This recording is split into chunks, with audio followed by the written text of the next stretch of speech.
إنما على رسولنا البلاغ المبين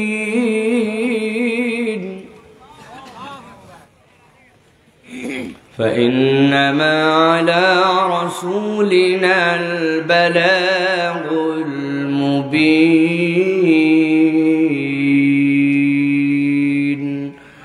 وقال الله سبحانه وتعالى آمرا ومخبرا إن الله وملائكته يصلون على النبي يا أيها الذين آمنوا صلوا عليه وسلموا تسليما اللهم صل على محمد وعلى آل محمد كما صليت على إبراهيم وعلى آل إبراهيم إنك حميد مجيد اللهم بارك على محمد وعلى آل محمد كما باركت على إبراهيم وعلى آل إبراهيم إنك حميد مجيد الحمد لله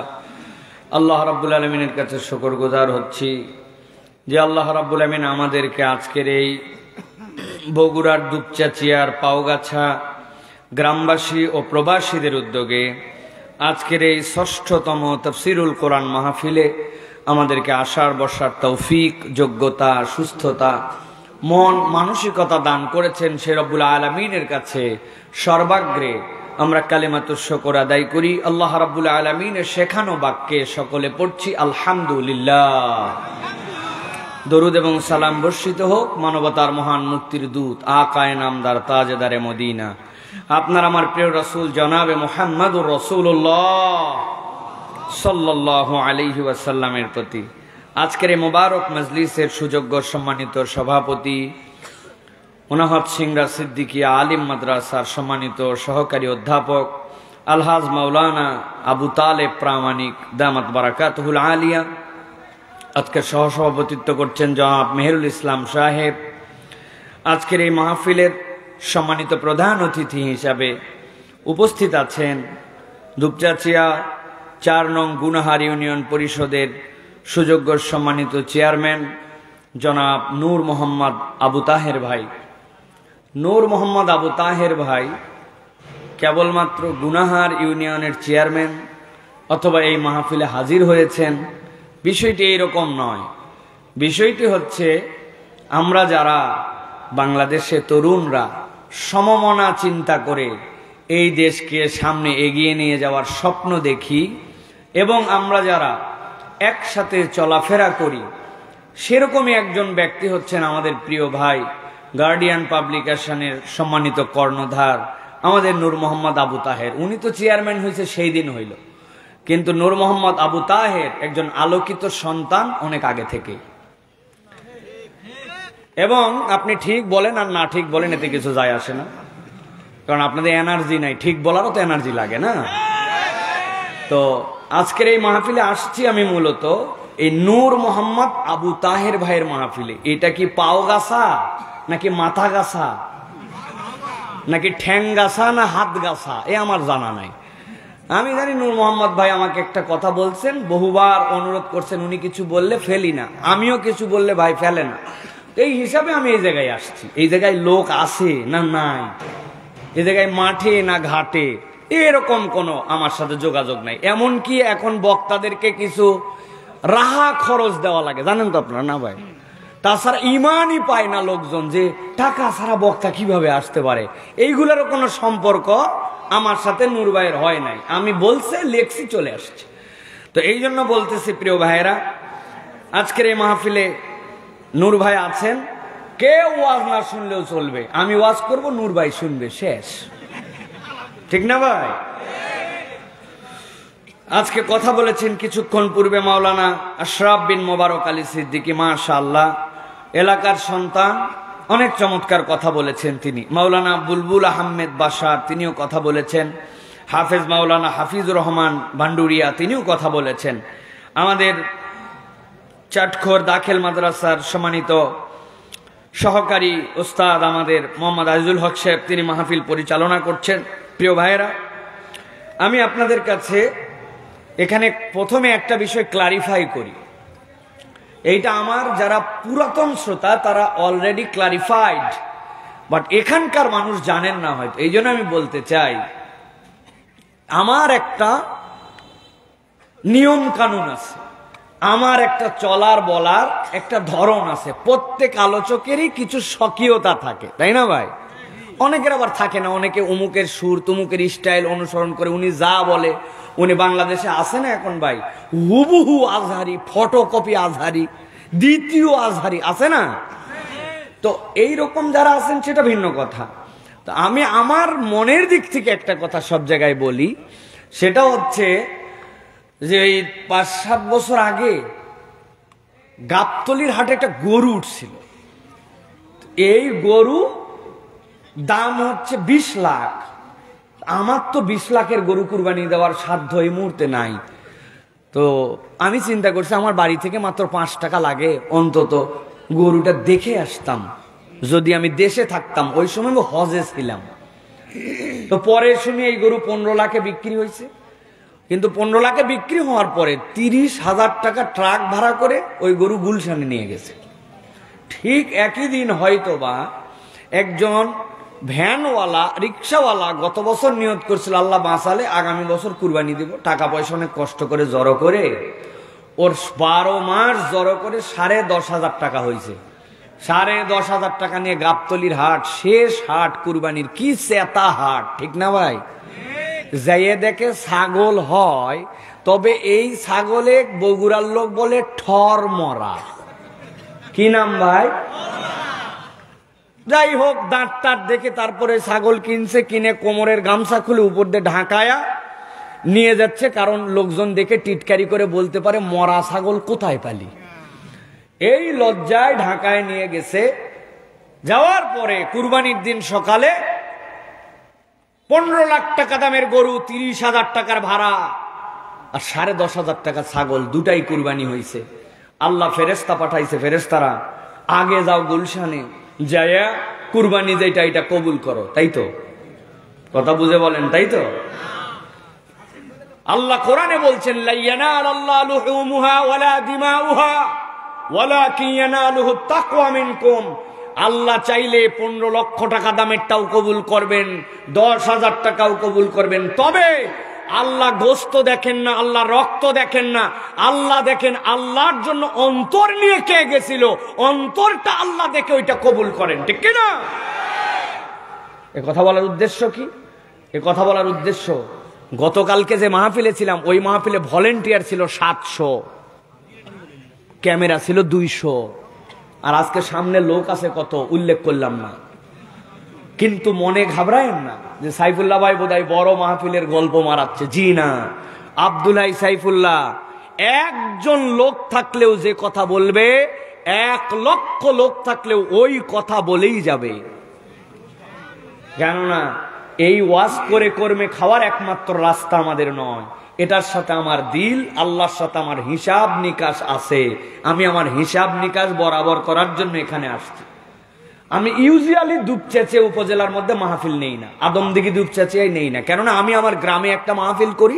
ওই গ্রামে আপনাকে বছরে আসতে হবে একদিন। এই প্রত্যেক গ্রামে গ্রামে আমি মাহফিল করতে চাই না এই জন্য। তারপরেও যেহেতু আমাদের এলাকা, আমার এলাকা মানে আমার জন্ম কিন্তু আবার এখানে না, এটা আমার বাপের এলাকা, আমার দাদার এলাকা, অরিজিন এখানে। সেই হিসাবে আপনাদের কাছে এসেছি, কুরআনুল কারীম থেকে কিছু কথা বলবো।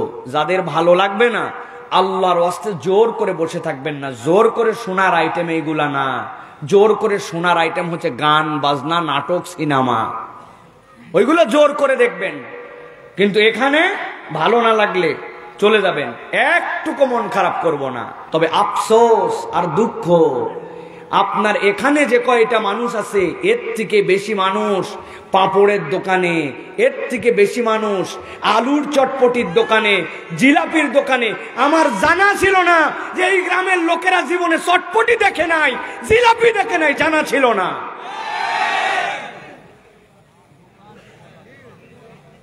তবে দুঃখ পাওয়ার কোনো কারণ নাই। যারা আসবে না আসবে না, কোনো টেনশন নাই। আমরা কথাবার্তা শুরু করব ইনশাআল্লাহ। আল্লাহ রাব্বুল আলামিন এই যে কোরআন শুনতে আসলে, আগে তো বোঝা লাগবে ভাই, আমি তো শুনতে আসলাম, আমার বেনিফিটটা কি বলেন তো ভাই? কোরআন শুনতে আসলে লাভ আছে না নাই? নূর মোহাম্মদ ভাইও জীবনে আমার পাশে বসে কোনো ওয়াজ শোনে নাই, আজকে শুনবে পুরাটা। উনি নেটে টেটে শুনছে, কিন্তু সাইফুল্লাহ ভাই কি বলে, কেমনে বলে, এইটা আজকে উনি শুনবে। আমি এটা বলতে চাই এই জন্য যে কোরআনুল কারীম শুনলে আমাদের লাভ আছে না নাই? বুঝে বলবেন, আছে না নাই? যে লাভ আছে বললেন, এই লাভটা যে আছে এইটা কি কম না বেশি? যেটা বললেন লাভ আছে, যেটা বললেন বেশি আছে, এই লাভটা যে বেশি আছে এটা কি বুঝে না না বুঝে? একজনকে কিন্তু দাঁড় করাবো, দাঁড় করায় জিজ্ঞাসা করবো যে আপনি কি বুঝে বললেন। কোরআনের থেকে দলিল দেওয়া লাগবে আপনাকে, পারতে পারেন, কিন্তু আমি ধরবো একজনকে, যেই ধরার কথা বলবো সাথে সাথে দেখবেন বলবে হুজুর আমি কিন্তু বলিনি। আছে না ভাই? আবার আমাদের যারা তরুণ আর যুবক আছে, এরা দুনিয়ার সব জ্ঞান এরা জেনে ফেলছে, এদের থেকে বেশি জানার বাকি নাই, এরা সব জানে, এরকম ভাব নিয়ে ঘুরে বেড়ায়। আছে না ভাই? ওরে ধরছেন, এই গোসলের ফরজ কয়টা? কমন পড়ছে বল 3টা। বলছে কি কি? বলছে জানাই আছে। আরে বল। বলছে লুঙ্গি, গামছা, বদনা। যারা হাসলেন, আপনাদের কাছে আবার যদি বলি যে ভাই নামাজের ভিতরে ফরজ কয়টা, বাইরে ফরজ কয়টা, ওযু তো করেন ফরজ জানেন, ওযুর সুন্নত কয়টা? দেখবেন মুরব্বী বলবে বেয়াদব কোথাকার, তোর বাপের বিয়ে আমি পড়াইছি আর তুই আমার সাথে বেয়াদবি করিস। আছে না ভাই? এরকম লোক আছে না? যদি বলা হয় ভাই সারা পৃথিবীর একটা বেস্ট 11 বানাও, সারা পৃথিবীর সবচেয়ে দামি প্লেয়ারদেরকে নিয়ে, উনি লাভ দিয়ে উঠে বলবো ওরে বাবা রে বাবা, জাক লেও আর নাক নেও, গ্লেন ম্যাক্সওয়েলে কিন্তু বাদ দেওয়া যাবে না। আছে না? বুড়া হলে হবে কি, ক্রিস গেলেক নেওয়া লাগবে। ওরে বাবা, অনেকেই চিন্তা করছে হুজুর এগুলা নাম জানে, হুজুর আসমানের উপর থাকে না, কিন্তু এত জানে। কিন্তু যদি বলা হয় ভাই আল্লাহ নবী এক দফায় বসে 10 জন সাহাবীকে জান্নাতের শুভ সংবাদ দিয়েছিলেন, আপনি না মুসলমান, ওই জান্নাতে যেতে চান, নবী যে 10 জনের নাম বলছিলেন, বলেন 10টা নাম বলেন। বলছি ইমাম সাহেব জানে। বাবা, ইমাম সাহেব জানে আপনার কি লাভ? ইমাম সাহেব তো অনেক কিছুই জানে, কিন্তু আপনি আমি কি জানি? আমি বোঝানোর জন্য বলছি, কাউকে ছোট করার জন্য, ক্রিটিসাইজ করার জন্য বলছি না। আমাদের জ্ঞানের লেভেল এই লেভেলের, তারপরেও আমরা বছরে একদিনের আয়োজনে স্বতঃস্ফূর্তভাবে আসতে চাই না। এটা কপাল পোড়া না হলে, এই জাতির কপাল যদি ফেটে না যায় তো কার আর কপাল ফাটবে? ঠিক কিনা? ভালো করে খেয়াল করেন, আল্লাহ রাব্বুল আলামিন কোরআনের 21 নম্বর সূরা, সূরা আম্বিয়া, সূরা আম্বিয়ার 18 নম্বর আয়াতে বলছেন, দুনিয়ার মানুষ আমি তোমাদেরকে যে কোরআন দিলাম এমনি এমনি দেই নাই, তোমাদেরকে পরাজিত করার জন্য কোরআন দেই নাই, তোমাদেরকে বিজয়ী বানানোর জন্য কোরআন দেওয়া হয়েছে। আল্লাহ কোরআনে বলছেন বাল নাকযিফু বিল হাক্কি আলাল বাতিল ফায়াদমাগুহু ফাইযা হুয়া যাহিক ওয়া লাকুমুল ওয়াইলু মিম্মা তাসিফুন।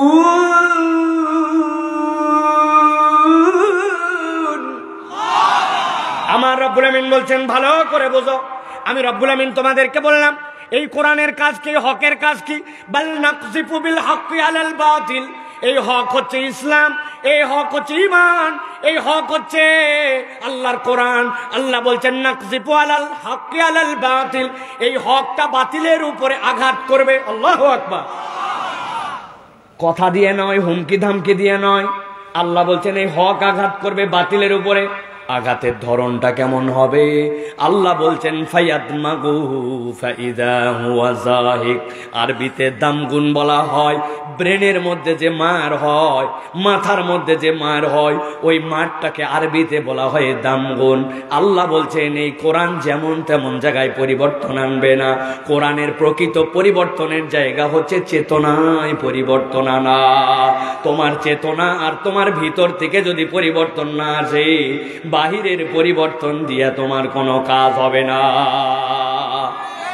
ভালো করে একটা উদাহরণ সারা জীবনের জন্য মনে রাখবেন, যতদিন বেঁচে থাকবেন এই উদাহরণ মাথার মধ্যে ঢুকায় রাখবেন। আপনাদের পাওগাছা গ্রামের 2 ছেলে গন্ডগোল লাগাইছে, লাগানোর পরে এক কথা দুই কথা একজন আরেকজনকে স্ট্যাম্প দিয়ে বাড়ি মারছে। যেই না বাড়ি মারছে বাম হাতের মধ্যে লেগে হাতটা ভেঙে গেছে। হাত ভাঙার পরে দুপচাচিয়া হাসপাতাল, দুপচাচিয়াই হবে না, এরপরে নিয়ে গেছে জিয়া মেডিকেলে। যাওয়ার পরে হাতটা এক্সরে করে অপারেশন করে প্লাস্টার বান্ধায় গলায় ঝুলাই দিয়েছে। গলার মধ্যে হাত ঝুলানো, ব্যথায় কাতরায়। ডাক্তার বলছে আগামীকালকে আর একটা এক্সরে করে তারপরে তোমার বাড়ি যাওয়া, এর আগে যাওয়া নাই। রাত্রে যখন ব্যথায় চিৎকার করে তখন ডাক্তার একটা ইঞ্জেকশন দিয়েছে। ইঞ্জেকশন দেওয়ার পরে গলার মধ্যে হাত ঝোলানো, খেয়াল করেন। শুয়ে শুয়ে বেডের মধ্যে চিন্তা করতেছি হাতটা একবার ভালো হোক, আর একবার পাওগাছা গ্রামে যাই। কিসের নূর মোহাম্মদের বিচার আর কিসের কিচ্ছু মানি না। সুযোগ পাইলে যেই বেটা আমার 1 হাত ভাঙছে আর 2 হাত ভাঙবো। হাসপাতালে শুয়ে শুয়ে চিন্তা করা যাবে কিনা বুঝে থাকলে কথা বলেন। আরেকজন গন্ডগোল লাগাইছে, লাগায় পা ভেঙে ফেলছে। পা ভাঙার পরে এই জায়গায় বলছে হবে না, পঙ্গু হাসপাতালে নিয়ে চলে যাও। 10 ইঞ্চির 2টা ইট পায়ের মধ্যে দিয়ে টানা দেওয়া, ব্যথার মধ্যে টন টন, রাত্রেবেলা ইঞ্জেকশন দিছে। দেওয়ার পরে যখন একটু ব্যথা কমছে তখন ওই বেটা পঙ্গু হাসপাতালে শুয়ে শুয়ে বলতেছে একবার খালি আমার পাটা ভালো হোক, আর একবার গ্রামে ফেরত যায়। যেই বেটা আমার পা ভাঙছে ওর এক পর বাপের এক পর চাচার এক পা, না ভাঙলে আমি বগুড়া শোল না। এরকম চিন্তা করতে পারবে কিনা? কিন্তু একটু বুঝে থাকে বলেন। মারামারি করা অবস্থায় হাত দিয়ে মারতে মারতে এক সময় মাথার পিছনে বাড়ি মেরে দিয়েছে। বাড়ি মেরে দেওয়ার পরে ওই লোক অজ্ঞান হয়ে গেছে, কোমায় চলে গেছে। কোমায় চলে যাওয়ার পরে ওর একটা হাত ভাঙছে, ওর একটা পা ভাঙছে। বুঝে থাকলে বলেন তো, যেই লোকের এখন জ্ঞান নাই, হুঁশ নাই, অজ্ঞান অবস্থায় পড়ে আছে, ওই লোকের হাত ভাঙা আর পা ভাঙা যেটাই ভাঙা থাকুক না কেন, কার প্রতিশোধ নিবে জ্ঞান না থাকলে এই চিন্তা করতে পারবে। আমার আল্লাহ রাব্বুল আমিন বলছেন ফায়াদমাগু ফাইদা হুয়া যাহিক ওয়ালাকুমুল ওয়াইলু মিম্মা তাসিফুন। এই দুনিয়ার মানুষ, কোরআন তোমার পরিবর্তন কোন জায়গায় আনবে? কোরআন বাহ্যিক তোমার পরিবর্তন আনবে না। কোরআন তোমার পরিবর্তন আনবে চেতনায়, নৈতিকতায়, তোমার শিক্ষায়, তোমার দীক্ষায়, তোমার মোরালিটিতে। বান্দার মোরালিটির পরিবর্তন না করা গেলে সমাজ কখনো সোনার বাংলা হবে না। যারা ঠিক বলেন নাই তাদের জন্য জিজ্ঞাসা করে বলেন তো ভাই, বাংলাদেশের ব্যাংক যারা হাওয়া করে ফেললো, দেশের টাকা যারা পাচার করে দিল, এরা কি অশিক্ষিত না শিক্ষিত? যেই মানুষগুলা রাস্তা বানানোর টেন্ডার পাইল, পাওয়ার পরে যেই জায়গায় দেওয়ার কথা যা সেই জায়গায় তা দিল না। যেই জায়গায় দেওয়ার কথা 1 নম্বর পাথর, ওই জায়গায় দিছে 2 নম্বর ইট।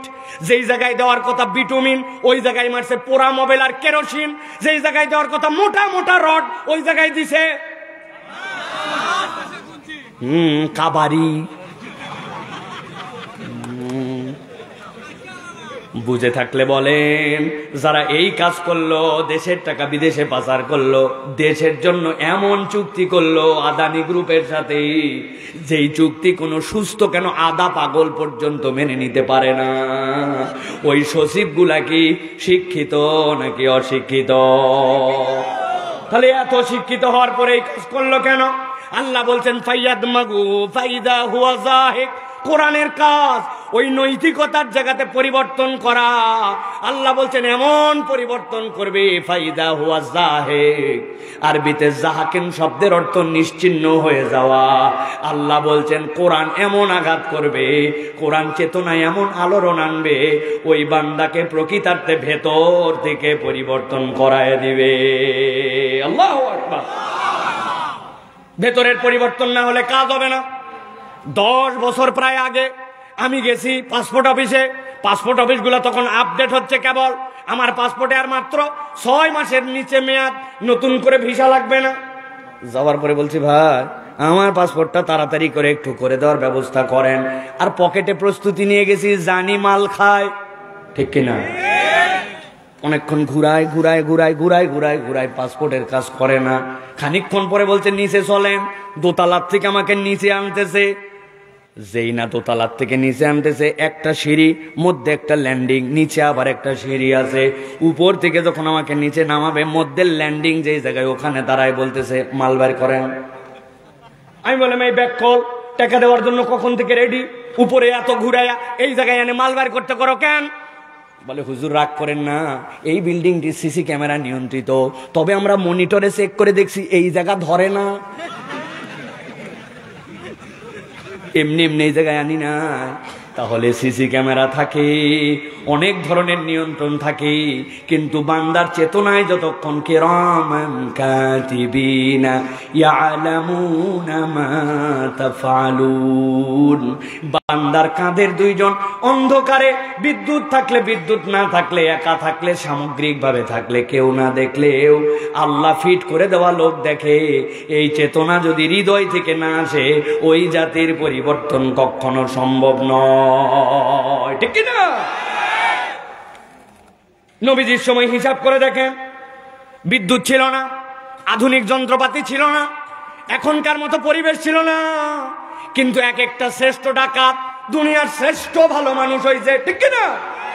হযরত ওমর ফারুক রাদিয়াল্লাহু তাআলা বলছেন একদিন, তোমরা কি জানো দুনিয়ার 1 নম্বর জিরো কে ছিল? 1 নম্বর জিরো ছিল ওমর ফারুক।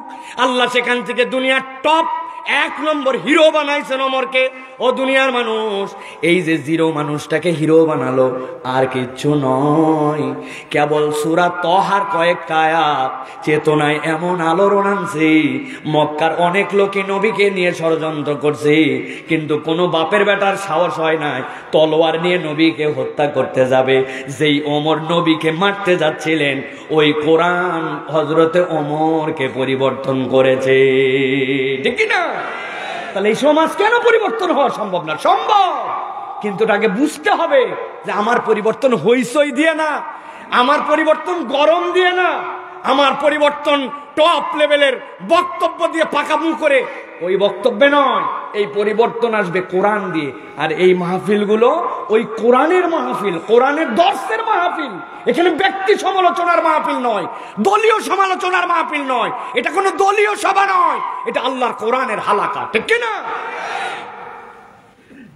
এই জন্য প্রিয় ভাইয়েরা, আল্লাহ বলছেন ওয়ালাকুমুল ওয়াইলু মিম্মা তাসিফুন। বুঝ করে কথা বলো, আমার কথা নয়, আল্লাহর ধরনটা এরকম। ওয়ালাকুমুল ওয়াইলু মিম্মা তাসিফুন, বুঝ করে কথা বলো।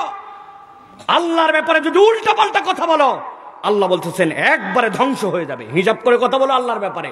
আমাদের অনেক পণ্ডিত আছে, দেখেছি 1400 বছর আগে ওগুলা ছিল, ওই রকম মানুষ একরকম ছিল, এখন কোরআন দিয়ে হয় না, এরকম লোক আছে না? নামাজ পড়ে, রোজা করে, সব করে, কিন্তু উনি কোরআনের পক্ষে থাকতে পারে না, কোরআন দিয়ে পরিবর্তন হবে এরকম চিন্তা করতে পারে না। আপনার মগজের মধ্যে ঘুণ ধরছে, আপনার অন্তরের মধ্যে নেফাকি চরিত্র ঢুকে গেছে, আপনাকে কোরআন দিয়ে ওয়াশ করা লাগবে, ঠিক কিনা? এটা হারপিক ওয়াশ মারা লাগবে আপনাদের, তাছাড়া উপায় নাই। অতএব প্রিয় ভাইরা, এবার বুঝে থাকলে বলেন যে কোরআনুল কারীম শোনা, আসা, বসা, এটাতে আমাদের লাভ আছে না? না আছে না? নাই? এটা কম না বেশি? বুঝে না? না বুঝে? কিছুটা বুঝে। আমার শ্রোতা কিন্তু তরুণ, যারা মুরব্বী আমার শ্রোতা না, যারা ইয়াং আছো, জবান ছেড়ে দিয়ে বাকি কথা বলবে। আল্লাহ রাব্বুল আলামিন বলছেন যে আল্লাহ রাব্বুল আলামিন তোমাদেরকে নিয়ামত দিয়ে ধন্য করেছেন। এটা আল্লাহ রাব্বুল আলামিনের পক্ষ থেকে তোমাদের জন্য বিশাল বড় একটা দান। রব্বুল আলামিন তোমাদেরকে নিয়ামত দিয়েছেন। ভালো করে খেয়াল করেন, ঘাবড়ায়েন না। চিন্তা করতেছেন কেমনে সম্ভব? দিন পার হয়ে গেল, সমাজ পরিবর্তন হয় না। আল্লাহ রাব্বুল আলামিন কারোর জন্য টাইম ফ্রেম নির্ধারণ করে দেন নাই। আপনার আমার দায়িত্ব হচ্ছে প্রচেষ্টা করা। আস-সা'য়ু মিন্না ওয়াল ইতমামু মিনাল্লাহ। আল্লাহ বলতেছেন মা আসাবা মিন মুসিবাতিন ইল্লা বিইজনিল্লাহ।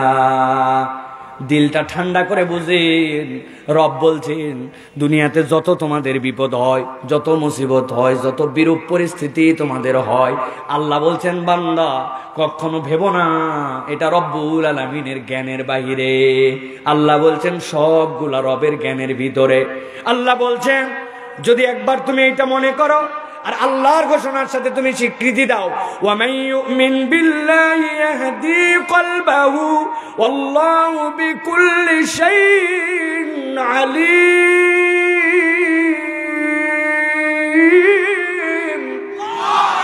আমার রব বলছেন, এই দুনিয়ার মানুষ, যত বড় বিপদ হোক না কেন, একবার যদি তুমি আল্লাহর প্রতি বিশ্বাস করো, ইহাদি কলবাহু, আল্লাহ গ্যারান্টার হচ্ছেন, রব তোমার কলবকে হেদায়েতের রাস্তায় দিয়ে দিবেন। সুবহানাল্লাহ।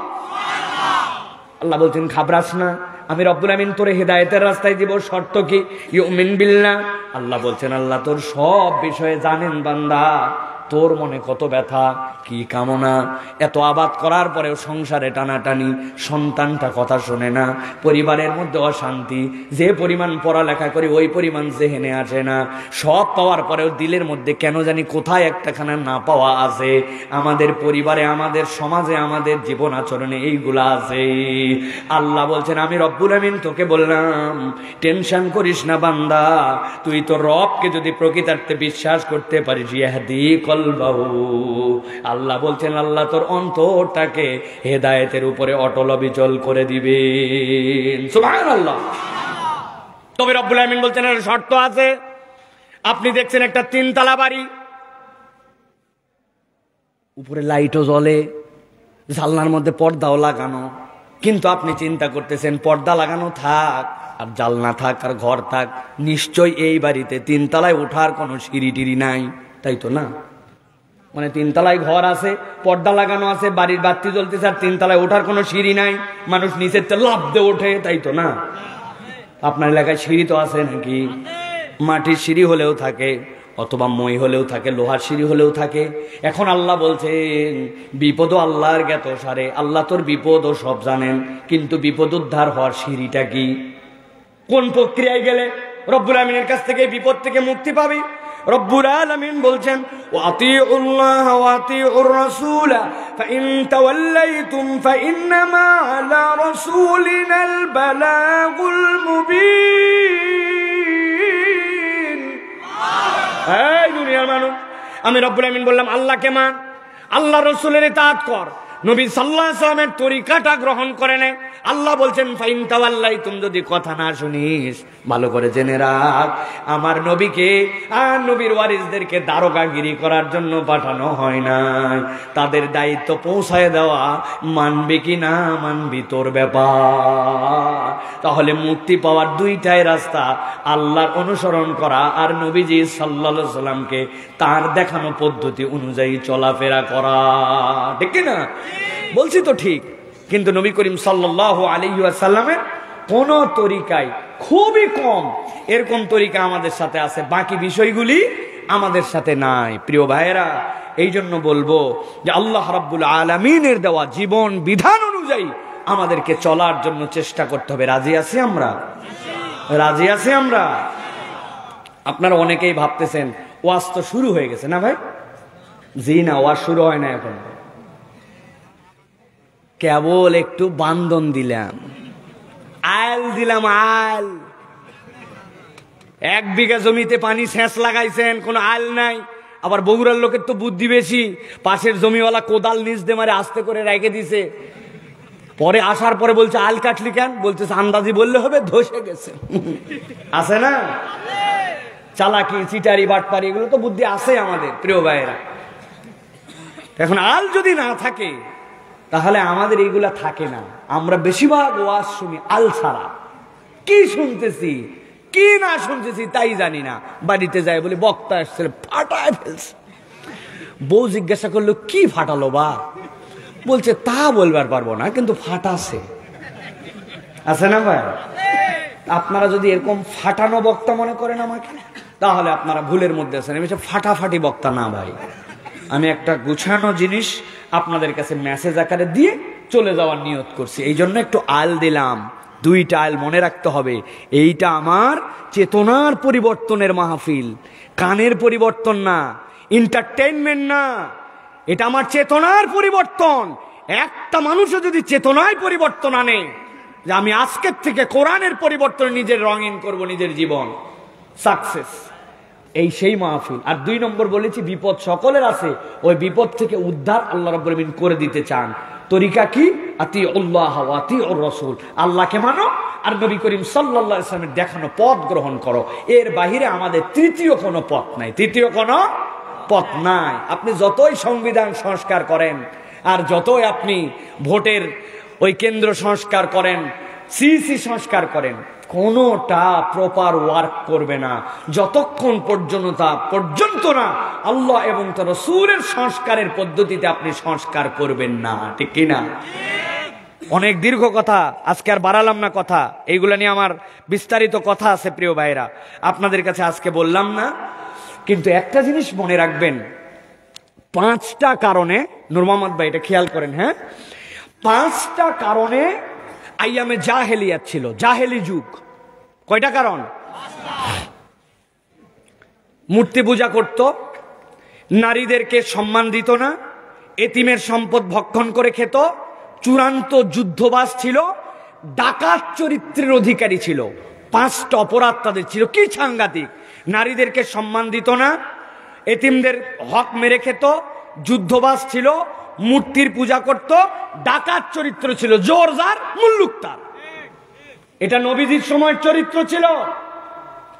আমি ত্রাণ নিয়ে ঠাকুরগাঁ যাচ্ছি, শীতের ট্রাক ভর্তি করে নিয়ে, কাউরান বাজারে সামনে ট্রাকে বসে আছি, পেছন থেকে একজন মোটরসাইকেল নিয়ে এসে আমাকে বলছে, হুজুর এগুলো মাল আপনার? হ্যাঁ। বলছে, পিছন থেকে ব্লেড মারে কম্বল নিয়ে চলে যাচ্ছে। আমি দৌড়ায় নামছি, নামার পরে বলছি, চেতা স্বভাবের মানুষ না, কোন বাপের বেটা মানুষের দেওয়া আমানত নিয়ে যা চায় সবগুলার শেষ করে বলবো। একজন আমার জড়ায় ধরছে, বলছে, সাইফুল্লাহ ভাই গরম দিয়েন না, ও ব্লেড মারে বস্তার থেকে কম্বল নিয়ে গেছে, কিন্তু ব্লেড কি আপনার কাছে জমা দিয়ে গেছে? সুযোগ পেলের পর আপনার পেটে মারে আপনার ভুঁড়ি বাইর করে দিবে ওরা। 2 কম্বল গেছে জান লিয়া যান। এটা কোন জায়গার ঘটনা? আরে না, আন্দাজি। এইটা হচ্ছে মক্কা শরীফের ঘটনা, নবীজি আসার আগে আগে হালের ঘটনা। এরা হচ্ছে দুষ্কৃতিকারী, এরা হচ্ছে অন্যায়কারী। এদের বাপ ছিল ওই সময়ে নবীজি 25 থেকে 40 বছর, ভালো করে মেমোরিতে ঢুকায় রাখেন, 25 থেকে 40 বছর গাড়ে হেরায় বসে কেবল এই 5টা ইস্যু নিয়ে ভেবেছেন কিভাবে এদেরকে জাহালাত থেকে বের করা যায়। কোনো সমাধান তার কাছে ছিল না। সমাধান ওই দিন আসছে যেদিন আল্লাহ কোরআন দিয়ে বলছেন, আপনাকে পয়গম্বর করা হলো, আর ইকরা বিসমি রাব্বিকাল্লাযী খালাক, খালাকাল ইনসানা মিন আলাক, ইকরা ওয়া রাব্বুকাল আকরাম আল্লাযী আল্লামা বিল কলম। আপনাকে কোরআনের দীক্ষায় দীক্ষিত করতে বলা হলো। একবার ভেবে দেখেন, 5টা বিষয় নিয়ে একটা লোক 15 বছর ভাবলো। আল্লাহ বলবেন, যান যাই আপনি এই পদ্ধতিতে কাবাকে মূর্তির মিউজিয়াম মুক্ত করেন, এই পদ্ধতিতে আপনি এতিমদের হক ফিরাই দেন, এই পদ্ধতিতে আপনি নারীদের ইজ্জত ফিরাই দেন। একটা প্রসঙ্গ আসলো না। প্রসঙ্গ আসলো ইকরা বিসমি রাব্বিকাল্লাযী খালাক। ওইটা কোন বিদ্যা? ওইটা কোরআনের জ্ঞান। ওই জ্ঞান না দিয়ে বাহিরে লেপ দিয়ে প্রলেপ দিয়ে বাহিরের পরিবর্তন দিয়ে পরিবর্তন হবে না। অতএব ওই জাহেলি সমাজ যেই চেতনায় পরিবর্তন হয়েছিল, ওটা কোরআন দিয়ে পরিবর্তন হয়েছিল। অতএব আমাদেরও পরিবর্তন চাইলে কোরআন দিয়েই করতে হবে। আপনি ঠিক বললেও ঠিক, না বললেও কিয়ামত পর্যন্ত ঠিক। কারণ কোরআন কোন থিওরির নাম নয়, it's a totally practical term.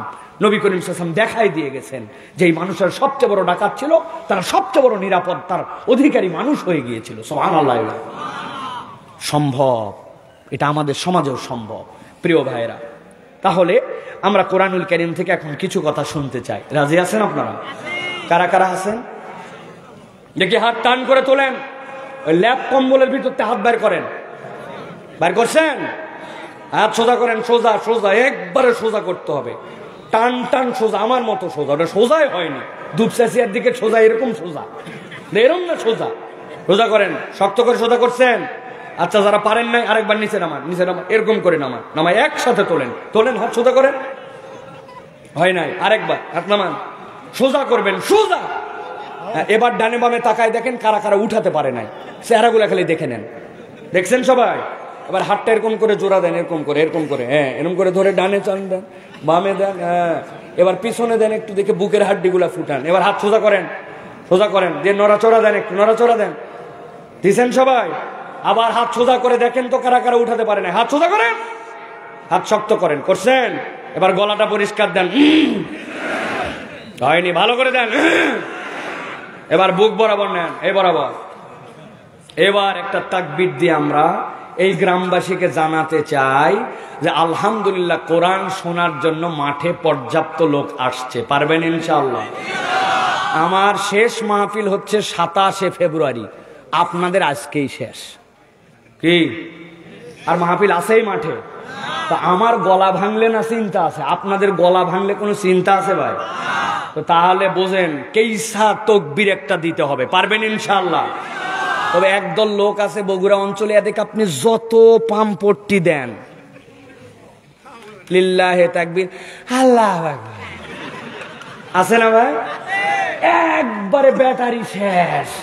এই ব্যাটারি শেষ যারা যারা জোরে সোরে তাকবীর দিতে পারবেন না তারা আগেই বলেন আল্লাহুম্মা আমিন। আছে না, বুঝতে পারেনি আমার বাবাজি বুঝতে পারেনি, ঠিক কিনা? হাত নামাতে বলছে আপনাদের, তা হাত যে নামে টামে একবার লুঙ্গি টুঙ্গি সব ঠিক করতে যায়, হাত এইভাবে থাকবে। আমরা যখন তাকবীর দিব আমি আস্তে করে বলবো, আপনার উপর দিকে ছুঁড়ে দিয়ে আল্লাহু আকবার বলবেন। পারবেন না ইনশাআল্লাহ? পারবেন ইনশাআল্লাহ? রেডি তো সবাই? আমি আস্তে করে দিব, আপনারা ফাটায় দিবেন ইনশাআল্লাহ। রেডি সবাই ইনশাআল্লাহ? দেখে এটা তাকবীর দেন, লিল্লাহে তাকবীর, লিল্লাহে তাকবীর। আল কোরআনের আলো, আল হাদিসের আলো, তোমার নেতা আমার নেতা, তোমার নেতা আমার নেতা, আলেম ওলামা যেখানে, লিল্লাহে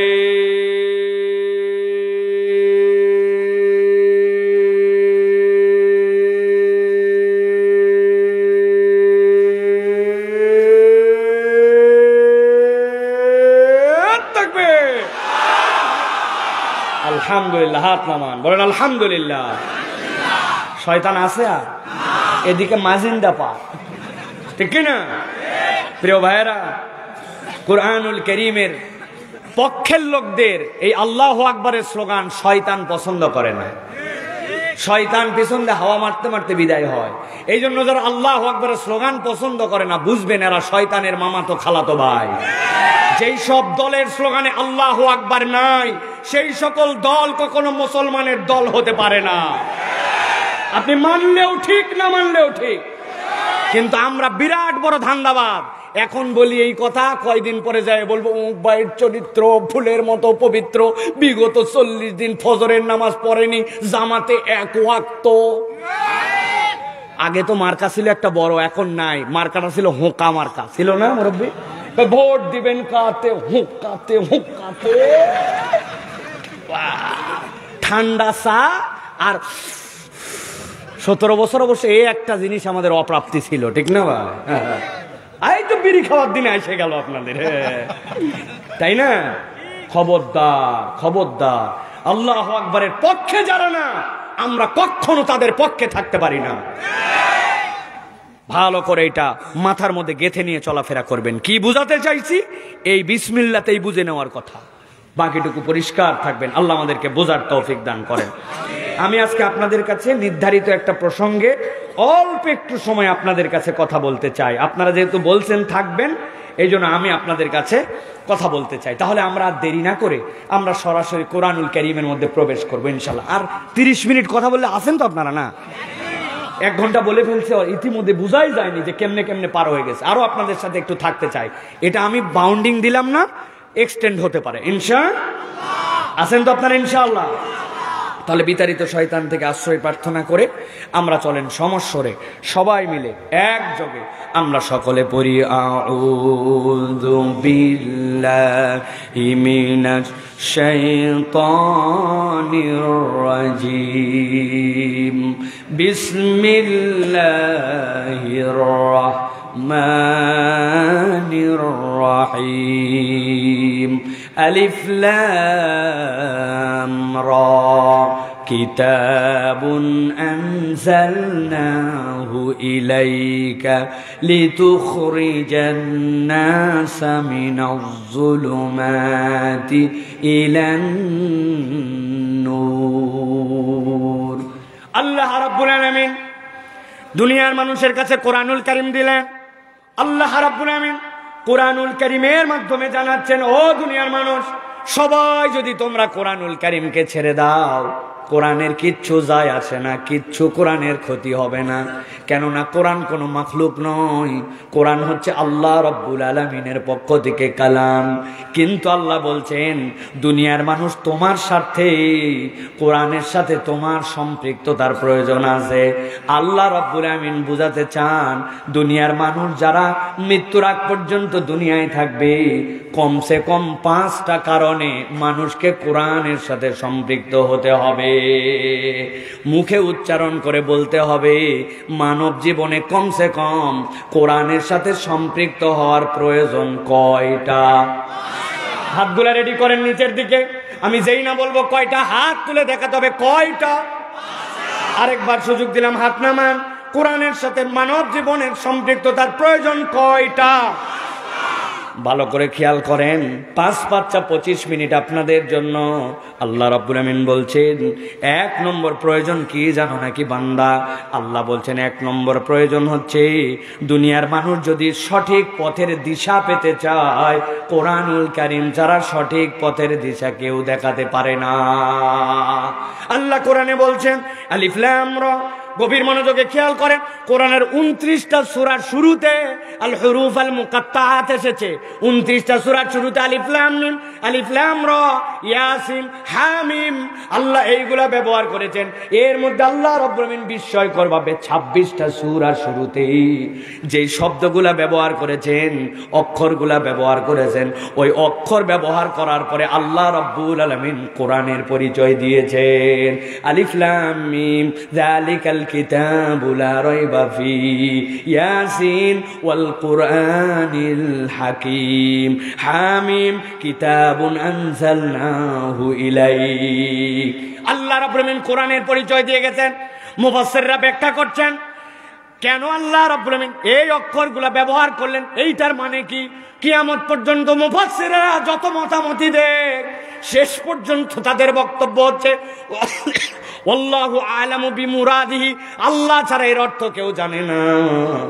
আল্লাহ বুঝাতে চান তুমি কত পণ্ডিত, তুমি কত জ্ঞানী, তুমি কত ভাষারবিদ, কত ধরনের জ্ঞান তোমার আছে। আল্লাহ বলছেন যে না রব্বুল আমিন আলিফ লাম রা বললেন, আল্লাহ তোমারে ধাক্কা মেরে বললেন তোর জ্ঞান এই পর্যন্ত সীমাবদ্ধ, একটা ব্রেক দে, তোকে থামাই দিলাম, তুই স্বীকার কর যত পণ্ডিত হোস তুই থেমে যা, এইখানে তোর জন্য ব্রেক লাইন, এইটা তোর জন্য আল্লাহর পক্ষ থেকে স্পিড ব্রেকার। এরপর আল্লাহ বলছেন আবার সামনের দিকে যাও।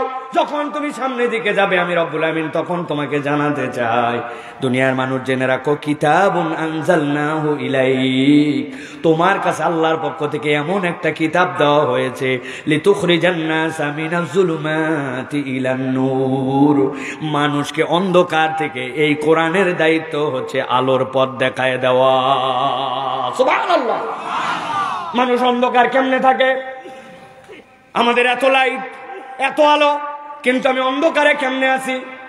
এক ছেলে নাকি প্রবাসে থাকে, প্রবাসে থাকা অবস্থায় 6 ব্যাটারির একটা টর্চ পাঠাইছে। আগে যখন প্রবাস থেকে কেউ গ্রামে আসতো কিছু না আনুক একটা টর্চ আনতো, ঠিক কিনা? টর্চ এনে বাপকে দিছে, বাপ বিরাট খুশি, বিদেশ থেকে আমার টর্চ পাঠাইছে বেটা। টর্চ কখনো জ্বলায় না, টর্চ কখনো অন্যের হাতে দেয় না। একদিন ওই মুরব্বী রাস্তা চলতে গেছে, সন্ধ্যার পরে হঠাৎ করে ড্রেনের মধ্যে পড়ে গেছে, চিৎকার করে বলতেছে বাপরে আমাকে উঠাও, আমাকে উঠাও। লোকজন সবাই মিলে টাইনে উঠাইছে, উঠানোর পরে বলতেছে বাবা এই জায়গাতে আমার একটা টর্চ ছিল, ওই টর্চটাও পড়ে গেছে ড্রেনের মধ্যে, ওটাও একটু উঠা। লোকজন লাগবে না, লোকজন ওই টর্চ পর্যন্ত উঠাইছে। উঠানোর পরে জিজ্ঞাসা করছে মুরব্বী এরকম হাতার টর্চ থাকার পরেও আপনি কেমনে ড্রেনের মধ্যে গেলেন? কই ড্রেনের মধ্যে যাওয়ার সাথে টর্চের সম্পর্ক কি? বলছে বাপরে বাপ, আলো জ্বলাতে 7 পর্যন্ত চলে যায়, তা আপনি এটা জ্বলালেই তো ড্রেনের মধ্যে পড়ার কথা না। মুরব্বী বলতেছে বাবা আমার সন্তান বিদেশ থেকে পাঠাইছে, এটা কেমনে কি করা লাগবে আমার জানা আছে, এটার ব্যাটারি যেন খরচ না হয়, এটা যেন পুরাতন না হয়, যেন সাথে নিয়ে চললেও জ্বলাই না। আপনাদের কাছে কি মনে হচ্ছে এই লোকটা বোকা? তাই তো কিন্তু একটু হিসাব করে দেখেন, যেই লোকের জন্য আপনি হাসলেন ওই লোকের তালিকায় আপনার আমার নামও আছে। আল্লাহ বললেন, যেই কিতাব তোমাকে দুনিয়ার মধ্যে আলো দিবে, অন্ধকার থেকে আলোর পথে বাড়াবে, ওইটা আপনার ফ্রিজের মাথার উপরে আছে, ওইটা আপনার বাড়ির মধ্যে আছে, কিন্তু আজ পর্যন্ত ঠিক মতো ওইটা শুদ্ধ করে তেলাওয়াত আর তার অর্থটুকু সূরা ফাতিহাটা পর্যন্ত আমার গ্রামের লোক জানে না। ঠিক কি না? মাঝে মাঝে আমি বলি, আপনি কতটুকু আল্লাহর দিকে আগালেন আর কতটুকু পিছালেন, একটু মাঝে মাঝে নিজের জীবন হিসাব করে দেখেন। কুমিল্লায় একটা পাগল ছিল, পাগলের নাম মুসনা। কি নাম? কথা বলেন। মুসনা পাগলের কোনো খারাপ দোষ নাই, খালি একটাই তার অপরাধ। কি অপরাধ? ও খালি বোতল কুড়ায়। কি কুড়ায়? নূর ভাই পানি নিয়ে পানি খাচ্ছে, মুখের দিকে তাকায় আছে, বেচারির মায়া হয়েছে, মনে হয় লোক বোধহয় পানি খাবে, বলছে এই পানি খাবি, বলছে না, তাড়াতাড়ি পানি শেষ কর, বোতল লাগবে। কি ঝামেলার কথা! যাত্রার খালি বোতল নেওয়ার জন্য অস্থির। লোকজন চিন্তা করছে এই পাগলার ঠেলায় তো জুস খায় আরাম নাই, পানি খায় আরাম নাই, খালি মুখের দিকে তাকায় থাকে। লোকজন বলছে তোর এতগুলা বোতল লুঙ্গির মধ্যে বান্দা, তাও তোর বোতল লাগবে কেন? বলছে লাগবে বোতল। সবাই মিলে বুদ্ধি দিছে, শোন কুমিল্লায় থাকে তোর কাজ নাই, ঢাকা হচ্ছে বোতলের শহর, যে কোনো জায়গায় খালি বোতল আর বোতল, তোর কত বোতল লাগবে, তুই ঢাকা চলে যা। পাম্পট্টি গিলে নিছে একদিন, গিলে নিয়ে বলছে কুমিল্লায় আর আমি থাকবো না, আমি বোতলের জন্য এখন ঢাকা চলে যাব। কুমিল্লাবাসী সেলট দিয়ে বিদায় দিয়েছে। বিদায় দিয়া পুরাতন লুঙ্গির মধ্যে যত বোতল ছিল সব ভরছে, কান্দের মধ্যে লাঠি ঢুকায়া ঢাকার দিকে রওনা হয়েছে। সকাল থেকে হাঁটতে হাঁটতে হাঁটা কি সে হাঁটা, দাউদকান্দি ব্রিজ পর্যন্ত, অর্ধেক ঢাকা কুমিল্লার রাস্তায় চলে আসছে। আসার পরে দেখে মাথার সূর্য হালে, এখন দুপুর 2টা বাজে, মুখ চোখ সব শুকায় গেছে। ওর চিন্তা করছে আজকে যে দিনের অবস্থা, এই দিনে হাঁটে তো আমি সন্ধ্যার মধ্যে ঢাকায় পৌঁছাতে পারবো না, উপায় কি? সাথে সাথে বুদ্ধি করছে, বুদ্ধি করে কান্দের বোতল টোতল সব নামাইছে। নামায়া ওই যে দাউদকান্দি ব্রিজের গোড়ায় হাতের মধ্যে একটা লাঠি ছিল, লাঠি নিয়ে সেই জায়গায় যাওয়ার পর ওই জায়গায় দাগ দিছে একটা। যান না ভাই, বসেন না, লাগবে না তো এইগুলা বলছি আমি, লাগবে না।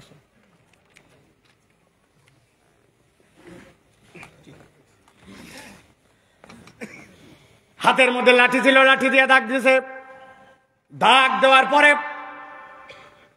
মাথার দিকে তাকায় দেখছে সূর্য হালা, আবার বস্তা উঠাইছে কান্দে। এ হাঁটা কি সে হুঁটা। বিকাল হতে হতে আবার কুমিল্লা কোর্ট স্টেশনে হাজির। লোকজন জিজ্ঞাসা করল, আরে মুসনা, গতকালকে তোর সাথে কথা, সকালবেলা তুই ঢাকা চলে গেলি, মুখ চোখ কালো করে শুকায় মরার মতো হয়ে, কোত্থেকে আবার কুমিল্লা আছে হাজির? বলছে বেশি কথা বলবি না, যা করা লাগবে মরদ তা করেই আজকে কুমিল্লা আসছে। বলছে তুই কি করে আসলি বল ভাই? বলছে সকাল থেকে হাঁটা দিছি, হাঁটতে হাঁটতে দুপুর হয়ে গেছে, তখন দেখছি অর্ধেক রাস্তা পর্যন্ত গেছি, কিন্তু আজকে যদি হাঁটি সন্ধ্যার আগে ঢাকা পৌঁছতে পারবো না, ওই জন্য যে পর্যন্ত গেছি ওই পর্যন্ত দাগ দিয়ে মরদ ব্যাক করে আসছে, আগামীকালকে সকালে দাগের থেকে আবার ঢাকা যাবে।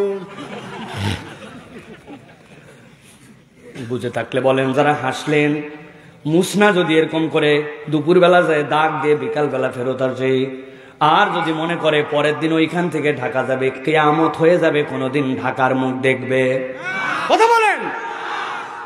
যারা হাসছেন আর যারা বললেন না, মনে করছেন বাপরে বাপ মুসনা কত বড় পাগল, কিন্তু নিজের জীবন মিলায় দেখেন। আল্লাহ কোরআনে বলতেছেন, ইয়াহদি বিহিল্লাহু মান ইত্তাবা রিদওয়ানাহু সুবুলাস সালাম। আল্লাহ কোরআনের দ্বারা তোমাকে রাস্তা দেখাতে চান। আপনি জুম্মার মুসল্লি, জুমার দিনে গেলে আপনার গুনাহ মাফ হয়, কদমে কদমে সওয়াব হয়। আপনি যদি খতিবের সামনে বসেন, মাসাল হাসা, একটা কাকড়ও না নড়ান, আল্লাহ রাব্বুল আমিন আপনার জন্য উট থেকে চুরি করে মুরগির ডিম পর্যন্ত দান করার সওয়াব দিয়ে দেন।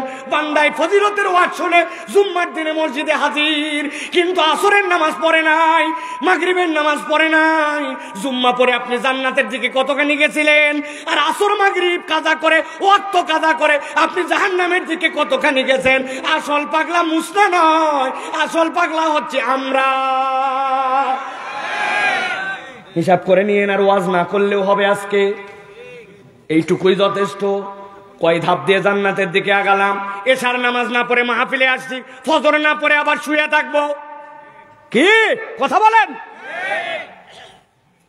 অনেক মুরব্বীর এই ওয়াজ ভাল লাগতেছে না, কেননা উরানা শুনবে ইউসুফ জুলেখার কিচ্ছা।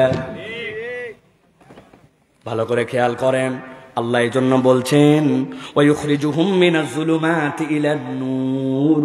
বান্দা, এই কোরআন তোমার কাছে জীবন্ত, এই কোরআন তোমার কাছে জীবন্ত।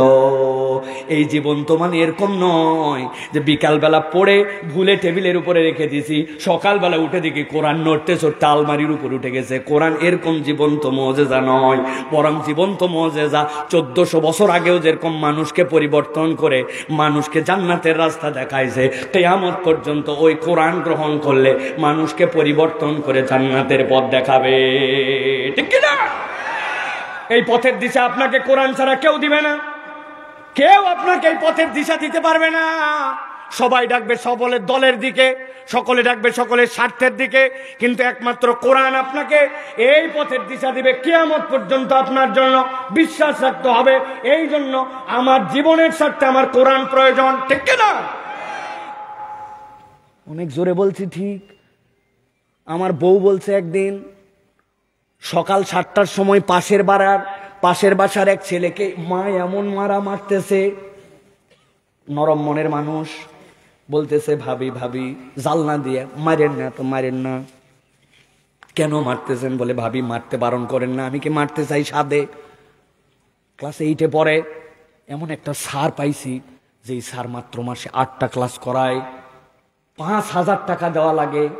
ছেলেটা যেন একটু ভালো করে, কিন্তু এমন বলদের বলদ 2টা ক্লাস এই মাসে মিস করছে ঘুমের জন্য। 7টা পর্যন্ত ঘুমায়। কত ঘুম ঘুমানো লাগে? মারবো না মানে, আমি উদাহরণ দিয়ে বহু জায়গায় বলি, 7টা পর্যন্ত ঘুমায়। 4টা ক্লাস মিস করার কারণে আপনি এইরকম ফাটান। আর আপনার ঘরের মধ্যে আপনার সন্তান ফজরের নামাজ না পড়ে 2 বছর ঘুমায়, কোনোদিন আপনি তাকে বকা দেন নাই। এরকম লোক আমাদের পাও গাছায় না। খবরদার আর বেঁচে থাকতে কোনোদিন আছে বলবেন না, বলবেন আমরা আছে। কিসের আছে? আমরা বলেন আমরা। ভালো করে বুঝে নেন, ভালো করে বুঝে নেন। কোরআন ছাড়া আপনাকে কেউ পথের দিশা দেখাবে না। আল্লাহ বলছেন ইয়াহদি বিহি সুবুলাস সালাম, রাস্তা অনেকগুলা বের করা আছে, কোনটা তুমি চুজ করবে এটা তোমার দায়িত্ব। কোরআন তোমার কাছে হেঁটে হেঁটে যেয়ে সদা দিবে না, বরং কোরআনের কাছে তোমাকে আগাতে হবে। 2 নম্বরে, জীবনের যদি উদ্দেশ্য জানতে চান তাহলে আপনাকে কোরআনের কাছে আসতে হবে। আপনার জীবনের উদ্দেশ্য জানাবে কোরআন। গভীর মনোযোগ দেন। আল্লাহ বলতেছেন আল্লাযী খালাকাল মাউতা ওয়াল হায়াতা লিয়াবলুয়াকুম আইয়ুকুম আহসানু আমালা। বড় দরদের আলাপ, বড় আদরের আলাপ, বড় হৃদয় ভাঙা আলাপ। ভালো করে বোঝেন। রব্বুল আলামিন বলছেন, বান্দা আমি রব্বুল আমিন এই জায়গায় যদি এই আয়াতের অল্প একটু অংশ পরিবর্তন করে দিতাম তোর মাথা খারাপ হয়ে যেত। পুরা পৃথিবী তোমাকে পারফেকশনিস্ট বানাতে চায়। গার্ডিয়ান এমন বই বের করবে যেই রকম পারফেক্ট বই আর কেউ বের করতে পারে নাই। আমার টার্গেট হচ্ছে আমার সবচেয়ে পারফেক্ট বানানো। এমন লোককে আমার অফিসে নিব যে সবচেয়ে পারফেক্ট। আমার টার্গেট পারফেক্ট। পুরা পৃথিবী এখন পারফেক্টের পিছনে ছুটছে, কিন্তু আল্লাহ বলছেন না, আমি রব তোমার জন্য একটা অপরচুনিটি দিয়ে বুঝালাম যে ইনসান আমি সৃষ্টি করলাম। ইনসান 2 শব্দ থেকে, হয়তো নিসিয়ান থেকে অথবা উনাসুন থেকে। নিসিয়ান থেকে হলে এই বান্দা ভুলে ভরা, আর হামজা নুন সিন উনাসুন থেকে হলে হবে ভালোবাসায় ভরা। যেই বান্দা ভুল করবে ওই বান্দাকে ভালোবাসা দিয়ে রব আপন করে নিবেন। আল্লাহ বলছেন ওই রব তোমাকে জীবনের উদ্দেশ্য জানাচ্ছেন। বান্দা জেনে নাও, আল্লাযী খালাকাল মাউতা, যিনি বলছেন আগে মৃত্যু সৃষ্টি করেছেন, এরপরে বলছেন ওয়াল হায়াতা, তিনি সৃষ্টি করেছেন জীবন। আল্লাহ বলতেছেন যিনি মারতে পারেন তিনিই তো তোমাকে জীবন দিতে পারেন। ওই রব বলতেছেন বান্দা লিয়াবলুয়াকুম আইয়ুকুম আহসানু আমালা, আমি তোকে পারফেক্ট বানানোর জন্য সৃষ্টি করি না। আমি দেখেছি তোমার মধ্যে প্রচেষ্টার দিক দিয়ে উত্তম ইবাদত কে করতে পারে, এইটার জন্য আমি রব তোমাকে সৃষ্টি করেছি।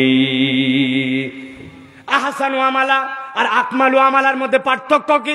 এখানে কোনো বাপের বেটা থাকলে উঠে দাঁড়ান যে হুজুর জীবনে এমন ভাবে 2 রাকাত নামাজ পড়ছি, একটা তাওয়াব করছি, এমন ভাবে রোজা রাখছি, আল্লাহ কবুল না করলে পারবেই না। আছেন? বলে হুজুর এত গরম না মারে, বাপের বেটা আপনি কত বড়, আপনি বলেন দেখি যে আপনি 2 রাকাত নামাজ এমন ভাবে পড়ছেন কবুল না হয়ে পারবে না। কেউ বলতে পারবো না, কেননা আমি যখন নামাজে দাঁড়াইছি আলহামদুলিল্লাহি রাব্বিল আলামিন আর রহমানির রহিম ভুঁয়েত কি নিরানি এই সপ্তাহে দিব কি দিব না? ইয়াকা নাবুদু ইয়াকা নাস্তাইন।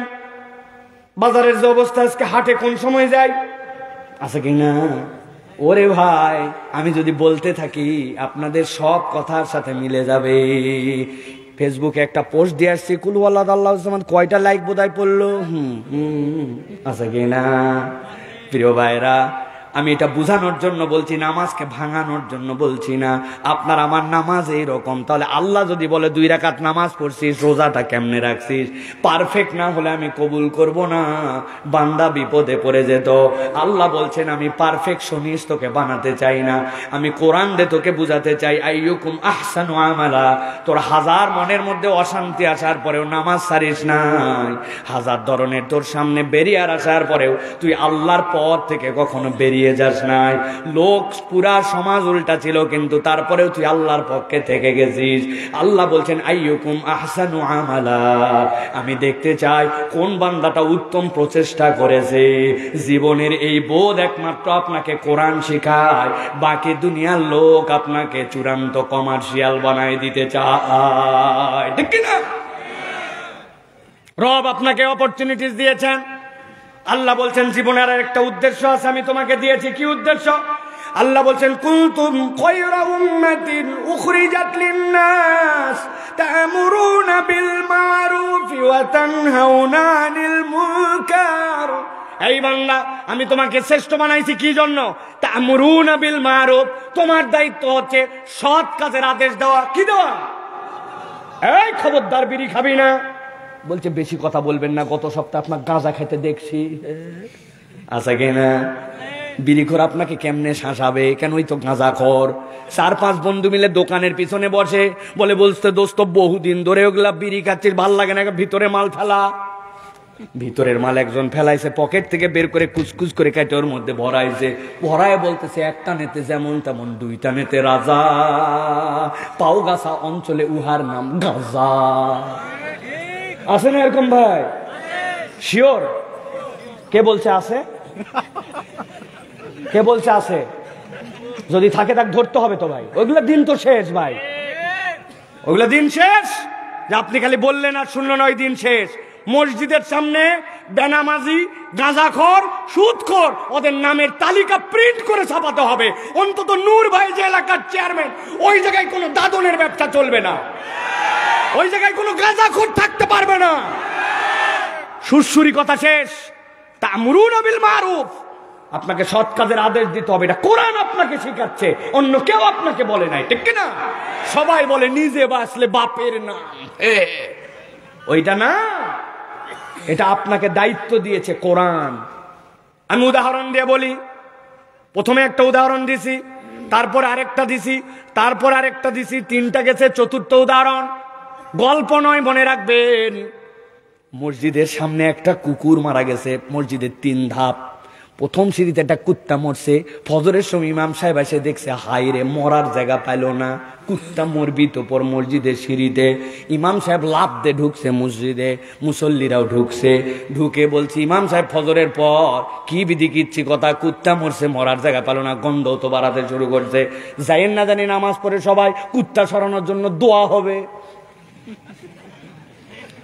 হুজুর নামাজের পরে দোয়া করছে, রব্বুল আলামিন তোমার ঘরে মুসল্লিরা আসে, আল্লাহ রে কুত্তা মরছে মসজিদের সিঁড়িতে, তুই কি পারিস না, কি পারিস না, আল্লাহ ইন্নাল্লাহ আলা কুল্লি শাইইন কাদির, আল্লাহ মেহেরবানি করে আমাদের কুত্তা সিঁড়ির থেকে সরাইয়া দাও। দোয়া টোয়া করে সবাই চলে গেছে।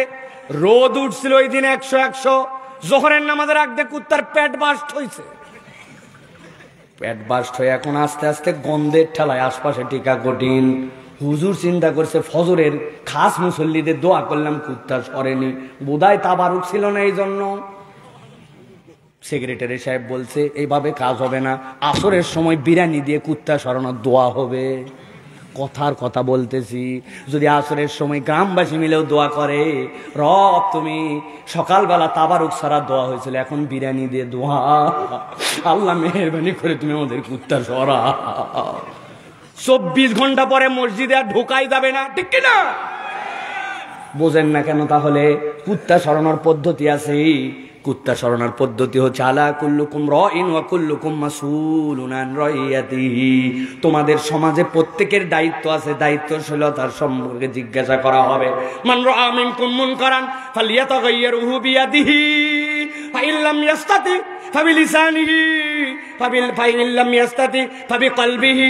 আল্লাহ রাব্বুল আলামিন বলছেন, যার ক্ষমতা আছে সে সাথে সাথে ওইটাকে অর্ডার দিবে, এই চেয়ারম্যান সাহেব ফোন দে, চেয়ারম্যান সাহেবের যে ডোম আছে, যে সুইপার আছে ওকে পাঠা এটা সরাই দেখ। যে পারে না সে মুখে যে বলবে যার ক্ষমতা আছে, ভাই আপনি একটা ফোন দেন তো, সুইপার জেনারেটর সরায়। কিন্তু আপনি কোনোটাই করেননি, কোনো পাওয়ার দেখান নাই, কোনো হাত দিয়ে সরানোর প্রচেষ্টা করেন নাই, খালি বলতেছেন কুত্তা গন্ধ নাউজুবিল্লাহ। আপনি যত নাউজুবিল্লাহ বলবেন গন্ধ তত বাড়বে, ঠিক কিনা? এই জন্য আল্লাহ বলতেছেন, কোরআন তোমার এই বোধ জাগ্রত করে, তোমাকে সৌন্দর্য আর তোমার শ্রেষ্ঠত্বই দেওয়া হয়েছে সৎ কাজের আদেশ দেওয়ার জন্য, অন্যায় থেকে ফিরানোর জন্য। এখন বুঝে থাকলে বলেন, এতক্ষণ মগজ ধোলাই নিয়ে আসছি, যেই লোক সৎ কাজের আদেশ দিবে সে যদি সৎ না হয়, যে অন্যায় থেকে ফিরাবে ওই অন্যায় যদি সেই করে, তাইলে ওই মানুষের কথাই কি কাজ হবে? তাহলে পরিবর্তন নিজের থেকে হতে হবে, সেলফ পরিবর্তন আগে হতে হবে।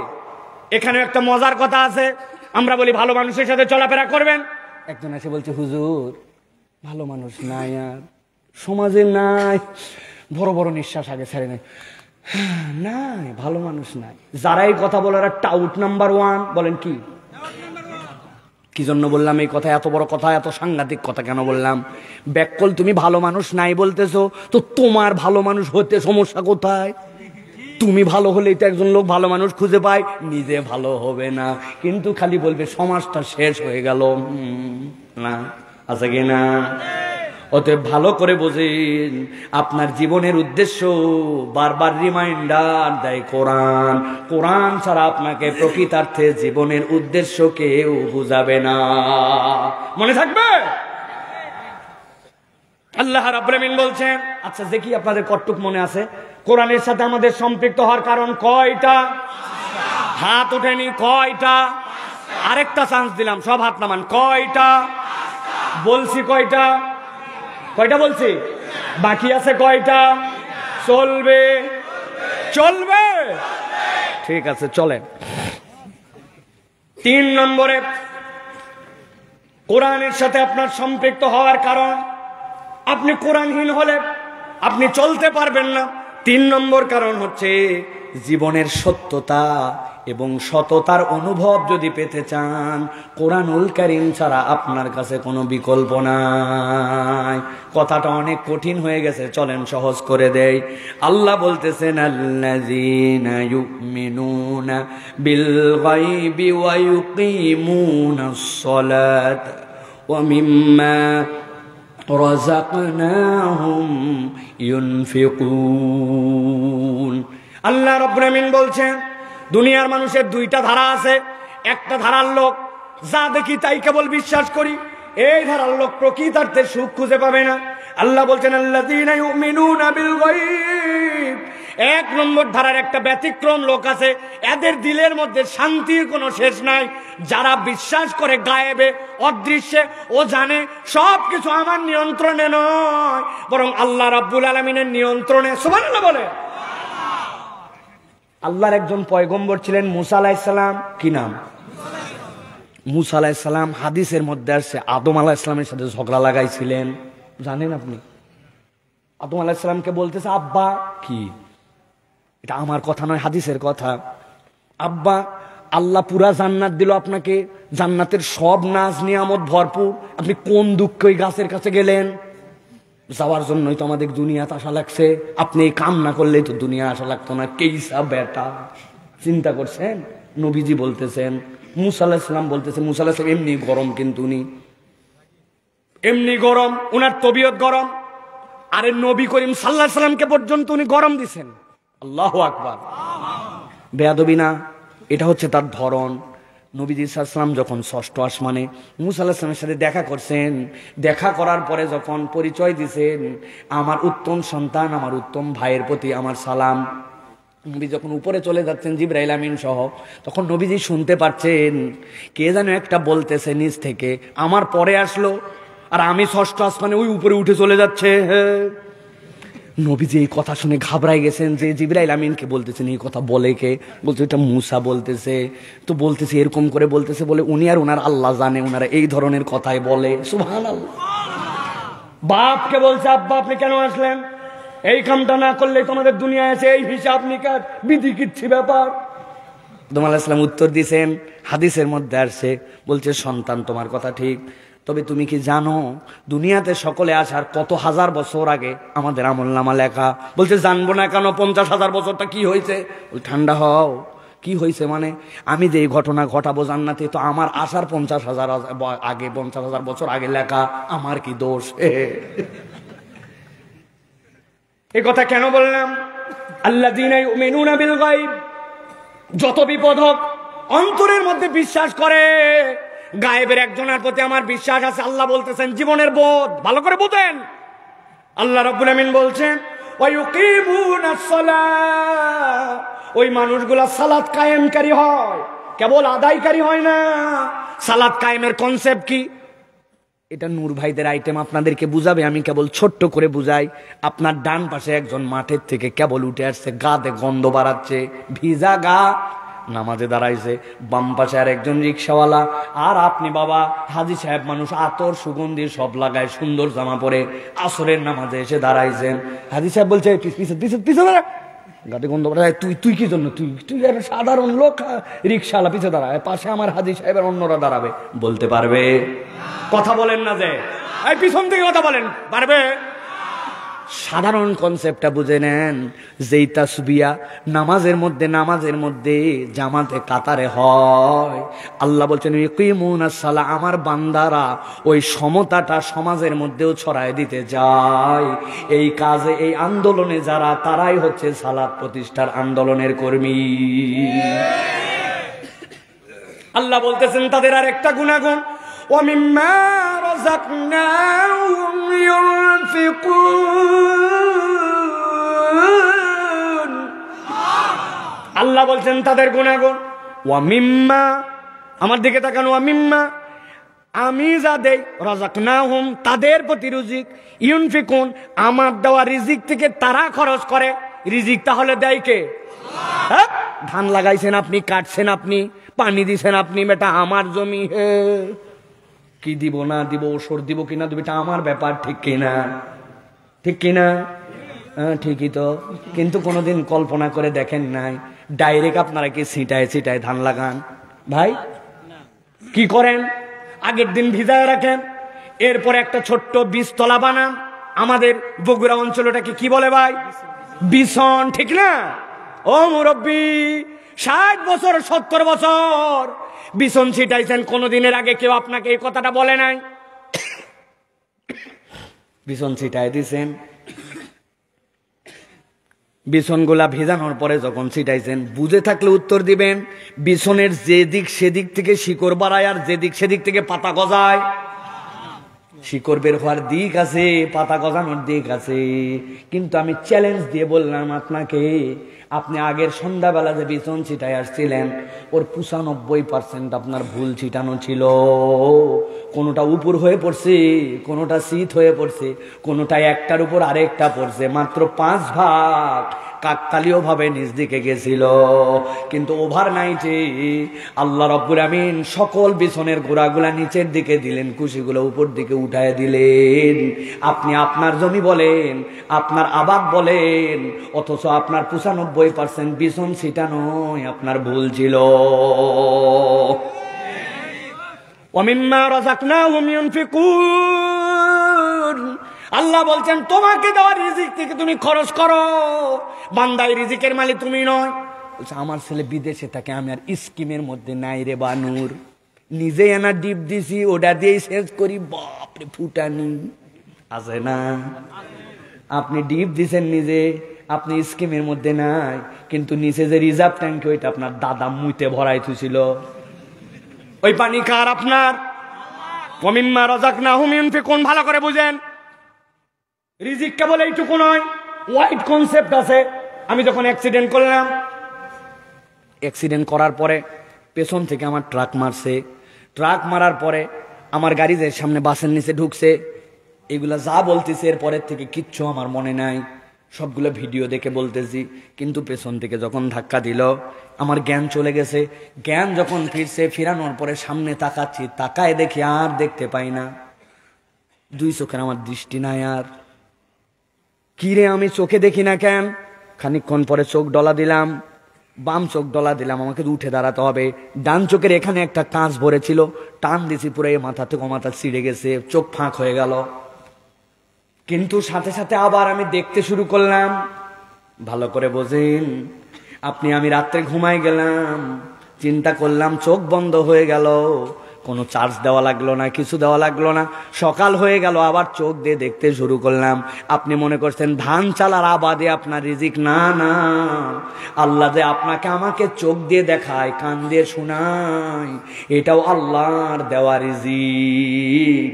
আল্লাহ বলছেন ওয়ামিম্মা রাযাকনাহুম ইউনফিকুন, চোখ দিয়ে তো আবাদ করলি, সব করলি, কিন্তু এই চোখ দিয়ে কি তুই কোরআন পড়লি কিনা, কোরআনের সমাজ গঠন হোক সেই পথে একটু চললি কিনা, এই চোখ দিয়ে কোরআনের আলোয় আলোকিত একটা দেশ হোক সেই প্রচেষ্টাটা এই চোখ দিয়ে হয়েছিল কিনা। আল্লাহ চোখকে তো রিজিক দিলেন, তোর দায়িত্ব হক হিসাবে এই চোখের আলোটাও ওই দিকে ব্যয় করা, ঠিক না? বোঝেন নাই আপনি? তাহলে জীবনে আপনার যে একটা সত্যতার অনুভব আছে, কেউ আপনাকে এটা বুঝাবে না, এটা একমাত্র বুঝায় কোরআন। আমার দীর্ঘ আলোচনা একটু দীর্ঘ হয়ে যাবে, বলবো ভাই? বলবো? ভালো করে আরেকটা উদাহরণ। সারা রাতকে বললো আসেন 10 মিনিট বলে দেখেন কি ঠেলা।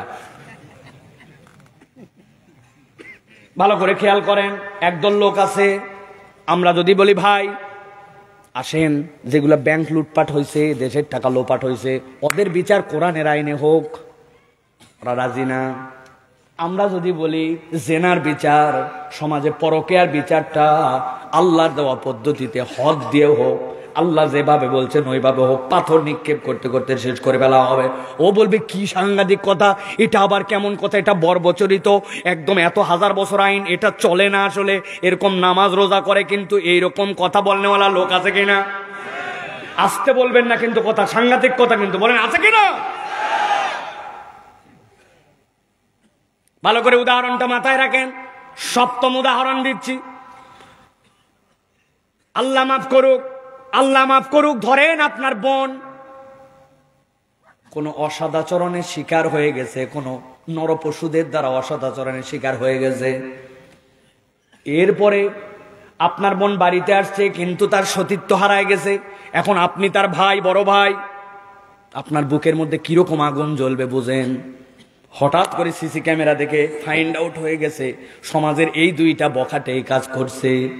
বলেন তো আপনি তখন কি করবেন?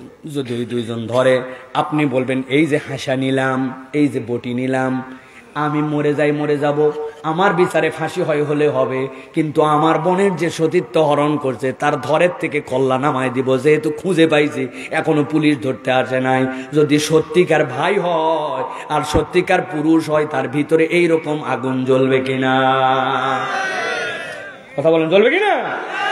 তাহলে আপনার বোনের জন্য আপনার জলে, আপনি তখন আইন কানুন তখন আর দেখতে পান না, ঘরের থেকে কল্লা নামায় দিতে চান। ইসলাম বলতেছে, ইসলাম তো সার্বজনীন দিন, ও তোমার বোনের জন্য তোমার জলে, অন্যের জন্য জলে না, কিন্তু ইসলামেরটা সকলের জন্যই জলে।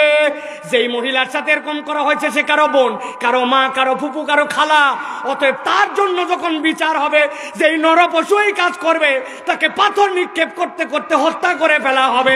আল্লাহ বলছেন এই বোধ কেবল কোরআন দেয়, অন্য দুনিয়ার কোনো বোধ দিয়ে চললে তোমার বোধ সেখানে কাজ করবে না। এই জন্য বাংলাদেশে অনেক পত্রিকা আছে এখন, এলিট পত্রিকা, ডেলি স্টার, প্রথম আলো। ওরা নিজেদের মতো করে দেখতে পায়, ওদের চোখের দেখার দৃষ্টিভঙ্গি ভিন্ন, কেননা ওদের একটু গরম বাড়ছে, ঠিক কিনা?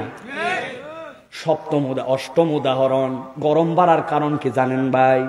আমাদের সমাজের অনেক শ্রেণীর মানুষের গরম বাড়ছে। এক বাচ্চা একটা শ্বেত হস্তি ছিল তার কাছে। কি হস্তি? শ্বেত হস্তি মানে কি বলেন? সাদা হাতি। 1 লক্ষ হাতিতে একটা হয় কি হয় না? এটা সত্য ঘটনা। নবীজি ওই বাচ্চার জন্য দোয়া করছেন। তার ব্যাপারে তোমরা বাজে কথা বলো না, সে আমার কাল পাইলে মুসলমান হতো। সুবহানাল্লাহ। ওই বাচ্চার সাদা হাতি উনি দেখতে গেছে। কি অদ্ভুত ব্যাপার! হাতি কালো হয়, হাতি সাদা, দেখতে কি অদ্ভুত! যাইয়ে দেখে হাতি দাঁড়ায় আছে, আর তার সামনে একটা ছোট্ট ব্যাঙের বাচ্চা লাফ দিয়ে উঠে উঠে হাতির কপালে লাথি মারে, মারি নিচে পড়ে যায়। বাচ্চার দেখে তো মাথায় খারাপ, ব্যাঙের এইটুক বাচ্চা চাপ দিলে মরে যাবে, এত বড় হাতির কপালে লাথি মারে। চলে আসছেন উনি দপ্তরে, আসে প্রধানমন্ত্রীকে ডাক দিয়ে বলছেন, 1 মাসের সময় দিলাম, আমার হাতির মুখের মধ্যে এতটুকু ব্যাঙ লাথি মারে কেন? এই কারণ অনুসন্ধান করে বাইর করা লাগবে, না পারলে ধরের থেকে কল্লা নামায় দেওয়া হবে। প্রধানমন্ত্রী যিনি, উনি বলতেছে এত দেরি করার দরকার নাই, ধরের থেকে কল্লা নামানোর জন্য আজকেই নামান। বুঝলে? আজকে নামাবো মানে? তোমাকে দায়িত্ব দিলাম, বলছে আমি ব্যাঙের ভাষা বুঝি না, হাতির ভাষা বুঝি না, আপনি আমাকে উদ্ধার করার দায়িত্ব দিয়েছেন, ব্যাঙ কেন লাথি মারে আমি কেমনে বুঝবো? তার থেকে ধরের থেকে কল্লা আজকেই নামান। সাথে সাথে বাচ্চা বলছো এটা আবেগে বলছিলাম, তবে আমি যাকে প্রধানমন্ত্রী বানাইছি সে ইন্টেলেকচুয়াল মানুষ, বুদ্ধিদীপ্ত মানুষ, সে কাউয়া মার্কা লোক নয়, অপদার্থ নয়, জনগণের পালস বোঝে না এরকম নয়। কথা না বুঝলে অন্তত পক্ষে তার অন্যান্য কারণ আলামত দেখে এটা গবেষণায় বের করার যোগ্যতা আছে। যাও, যতদিনে পারো ততদিনে এটা গবেষণা করে আমাকে জানাও। এখন ঠিক আছে। প্রধানমন্ত্রী চলে গেছে, যাওয়ার পরে সাথে নিয়ে গেছে একজনকে ইনভেস্টিগেশন করার জন্য। কোন ব্যাঙ রে? যাইয়ে দেখে একটা ব্যাঙ ছোট্ট একটা গর্তের মধ্যে বসে আছে। সচরাচর ব্যাঙের নেচার, গর্তটা এমন সাইজের বানায় ঢোকার পরে যেন ঘুরতে পারে। ব্যাঙ কখনো পিছন দিক দিয়ে বসে না, মুখ বের করে বসে, ঠিক কিনা? কিন্তু যে দেখে এত ছোট গর্ত যে ভিতরে ঢুকে ঘোরার কোনো সুযোগ নাই, এই জন্য ব্যাঙ সবসময় ব্যাক গিয়ারে ঢোকে, পেছন দিক দিয়ে ঢোকে। সাংঘাতিক কথা। তাহলে গর্তও ছোট, ব্যাঙও ছোট, পিছন দিক দিয়ে ঢুকে পারবে, টেনে বার করারে। টেনে বার করছে, বাইর করে তাকায় দেখুন ঘর দেখছি, ঘরে তাকায় দেখে সেই সুলতানি আমলের ছোট ছোট পয়সা পাওয়া যেত, মধ্যে ফুটা ফুটা পয়সা, 1 টাকার পয়সা দেখছেন না মুরব্বীরা?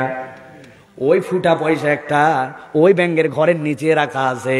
ব্যাংক যখন ব্যাগ গেড়ে ঢুকে, ঢুকার পরে তার নিতম্বটা, তার পাশাটা ওই টাকার উপরে পড়ে।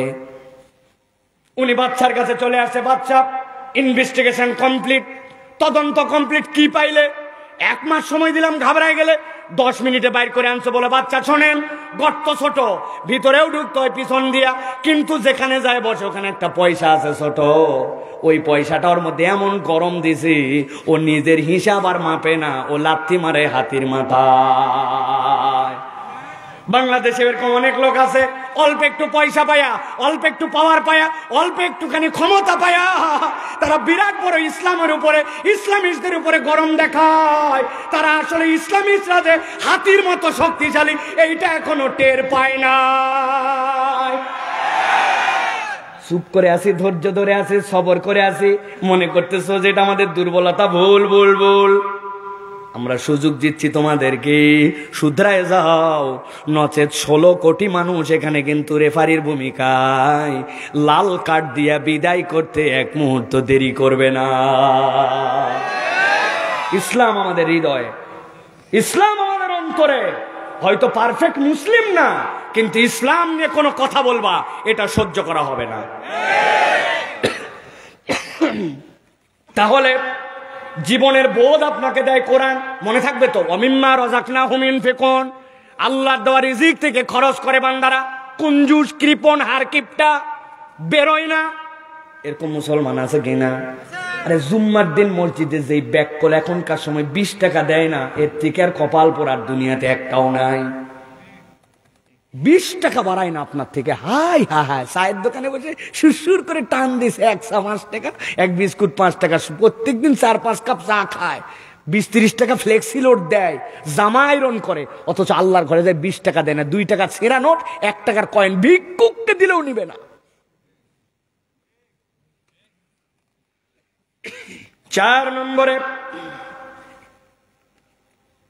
কোরআনের সাথে সম্পৃক্ততার প্রয়োজন। কথা শেষ আমার, অনেক দীর্ঘ হয়ে গেছে, আল্লাহু আকবার।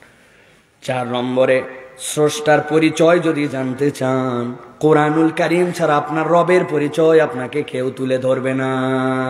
আপনার ধারণা অফিস আপনাকে খাওয়ায়, চাকরি আপনাকে খাওয়ায়, কিন্তু আল্লাহ বলছেন কোরআন দিয়ে, ওয়া তাম্মাত কালিমাতু রাব্বিকা সিদকান ওয়া আদলা লা মুবাদদিলা লিকালিমাতিহি ওয়া হুয়াস সামিউল আলিম। আল্লাহ বলছেন তার কথায় কোনো পরিবর্তন নাই, তিনি তোমার রব, তিনি তোমার পরওয়ারদিগার। ওই রব তোমাকে জিজ্ঞাসা করেছিলেন ওই আলমে আরওয়াতে, আলাস্তু বিরব্বিকুম, ওই রব তোমাকে কবরে জিজ্ঞাসা করবেন মান রব্বুকা। এখন যেই যোগে সাক্ষ্য দিয়ে আসছো, যেই কবরে সাক্ষ্য দিতে হবে, মধ্যের জীবনটা তো ওই রবকে চিনতে হবে। আল্লাহ বলছেন কোরআন খোলার সাথে সাথে আলহামদুলিল্লাহি রব্বিল আলামিন, কোরআন তোমাকে তোমার রবের পরিচয় চিনাইয়া দেয়। সুবহানাল্লাহ। সর্বশেষ 5 নম্বর কারণ কোরআনের সাথে সম্পৃক্ত হওয়ার, জীবনের পরিণতিটা কি আপনার, এটা আপনাকে কেউ প্রকৃতার্থে বুঝায় না। দীর্ঘ আলাপ সংক্ষেপ করে বলি, আল্লাহ রাব্বুল আমিন বলছেন জীবনের পরিণতি তোমার বুঝতে হলে কোরআনের কাছে আসা লাগবে। আল্লাহ কোরআনে বলছেন ইন্না হাযাল কুরআন ইয়াহদি লিল্লাতী হিয়া আকওয়াম ওয়া ইউবাশশিরুল মুমিনিনা আল্লাযীনা ইয়া'মালুনাস সালিহাতি আন্না লাহুম আজরান কাবীরা।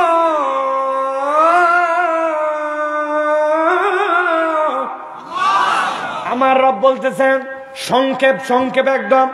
আল্লাহ রাব্বুল আমিন বলছেন এই কোরআন তোমাদেরকে হেদায়েতের রাস্তা দেখাবে, আর মুমিনদেরকে আল্লাহর পক্ষ থেকে শুভ সংবাদ দিবে। আল্লাযীনা ইয়ামালুনাস সলিহাত, যারা ঈমান আনার পরে নেক কাম করবে, আল্লাহ বলছেন আমি রব তাদেরকে জানালাম আন্না লাহুম আজরান কাবীরা। আমরা সকলেই আল্লাহর কাছে চাই রব আমাদেরকে জান্নাত দাও। আল্লাহ বলছেন বান্দা ভুল করেছো, আমি রব তো তোমাকে কেবল জান্নাত দিতে চাই না, আন্না লাহুম আজরান কাবীরা, আল্লাহ বলছেন জান্নাতের থেকেও বেশি কিছু দিতে চায়। কি আশ্চর্য কথা, জান্নাতে গেলে আমার গোল শেষ, কিন্তু কোরআন বলছে না। আল্লাহ রাব্বুল আমিন তোমাকে অনেক বেশি আরো দিতে চান। আল্লাহ রাব্বুল আমিন আজরান কাবীরা বলেছেন, এটার ব্যাখ্যা কি? নবীজি সাল্লাল্লাহু আলাইহি ওয়াসাল্লাম ব্যাখ্যা করেছেন এইটার। নবীজি বলছেন জান্নাতীরা যখন জান্নাতে চলে যাবে, একদিন রব্বুল আলামিন জান্নাতে হাজির হয়ে যাবেন। হাজির হওয়ার পর জান্নাতীদেরকে বলবেন ইয়া আহলাল জান্নাহ, ও জান্নাতীরা। জান্নাতীরা লাফ দিয়ে উঠে বলবে লাব্বাইক ওয়া সাদাইক ওয়াল খায়রু বিয়াদাইক, এই রব আমরা হাজির আছি।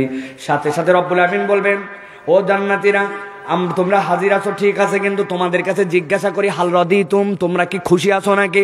জান্নাতীরা আশ্চর্য উত্তর দেব মা লাকা লা নারদা ইয়া রাব্বানা ওয়া কদ আতাইতানা মা লাম তুতি আহাদান ক্বাবলানা। রাজি না থাকে কেমনে পারি আল্লাহ, আমাদেরকে যে নিয়ামত দিয়েছো এরকম নিয়ামত আর কেউ পেয়েছে নাকি? আল্লাহ সাথে সাথে তাকে বলবেন হাল আজিদুকুম, আমি কি নিয়ামত আর একটু বাড়ায় দিব নাকি? ওরা আশ্চর্য হয়ে বলবে নিয়ামত আবার কেমনে বাড়ায়? আল্লাহ রাব্বুল আমিন জান্নাতে যা পাইলাম, বান্দার আর কোনো উত্তর দিবে না। নবীজি বলছেন ঘটনা কি ঘটবে তখন জানো? আল্লাহ রাব্বুল আমিন সাথে সাথে ওই জান্নাতের মধ্যে জান্নাতীদেরকে বলবেন উহিল্লু আলাইকুম রিদওয়ানি, আমি আজকে তোমাদের প্রতি চির সন্তুষ্ট হয়ে গেলাম, আর কোনোদিন তোমাদের উপরে রাগ করব না। এই কথা বলার পরে রব্বুল আমিন তার মুখের যত পর্দা সব সরায় দিবেন, জান্নাতে জান্নাতীদের সাথে রব্বুল আলামিনের দিদার হয়ে যাবে।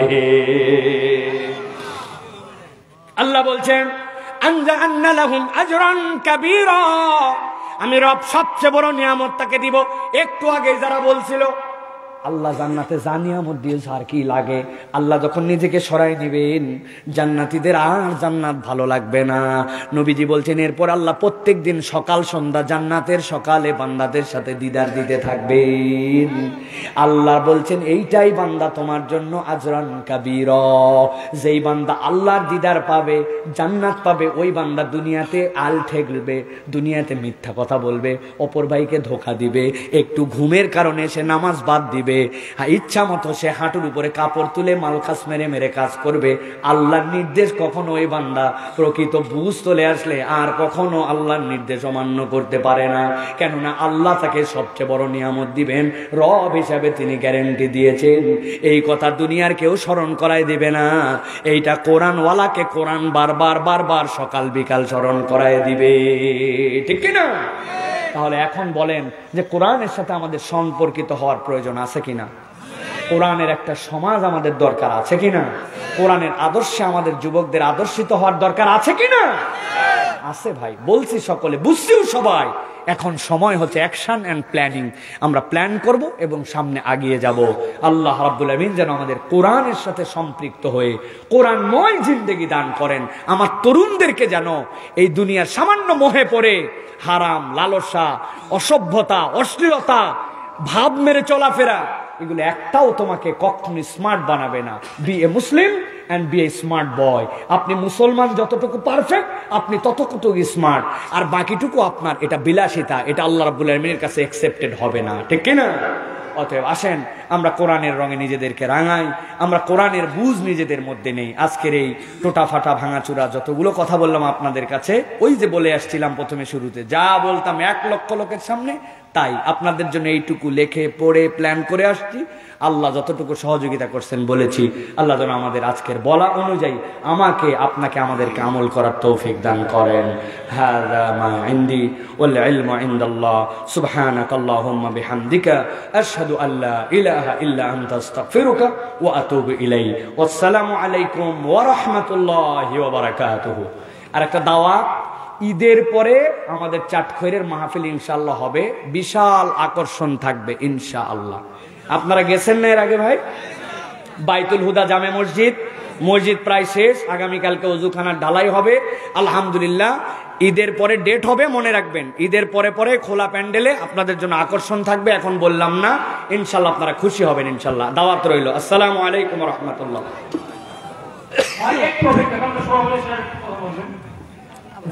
সালাম তো ধন্যবাদ।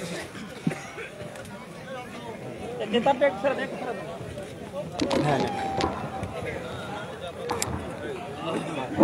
আসসালামু আলাইকুম ওয়া রাহমাতুল্লাহ। আমরা শায়েখের মুখ থেকে এবং বিভিন্ন উলামাদের মুখ থেকে কোরআন হাদিস সম্পর্কে যা শুনলাম, আমরা তা বাস্তব জীবনে পালন করার জন্য সচেষ্ট হব। আল্লাহ রাব্বুল আলামিন আমাদের সবাইকে কোরআনের সাথে সম্পৃক্ত হওয়ার, কোরআনী সমাজ গঠন করার তৌফিক দান করেন, সবাই আল্লাহ আমিন। এখন সবার সমাপ্তি ঘোষণা করা হলো। এখন দোয়া করবেন শায়েখ আব্দুল হাই মোহাম্মদ সাইদ।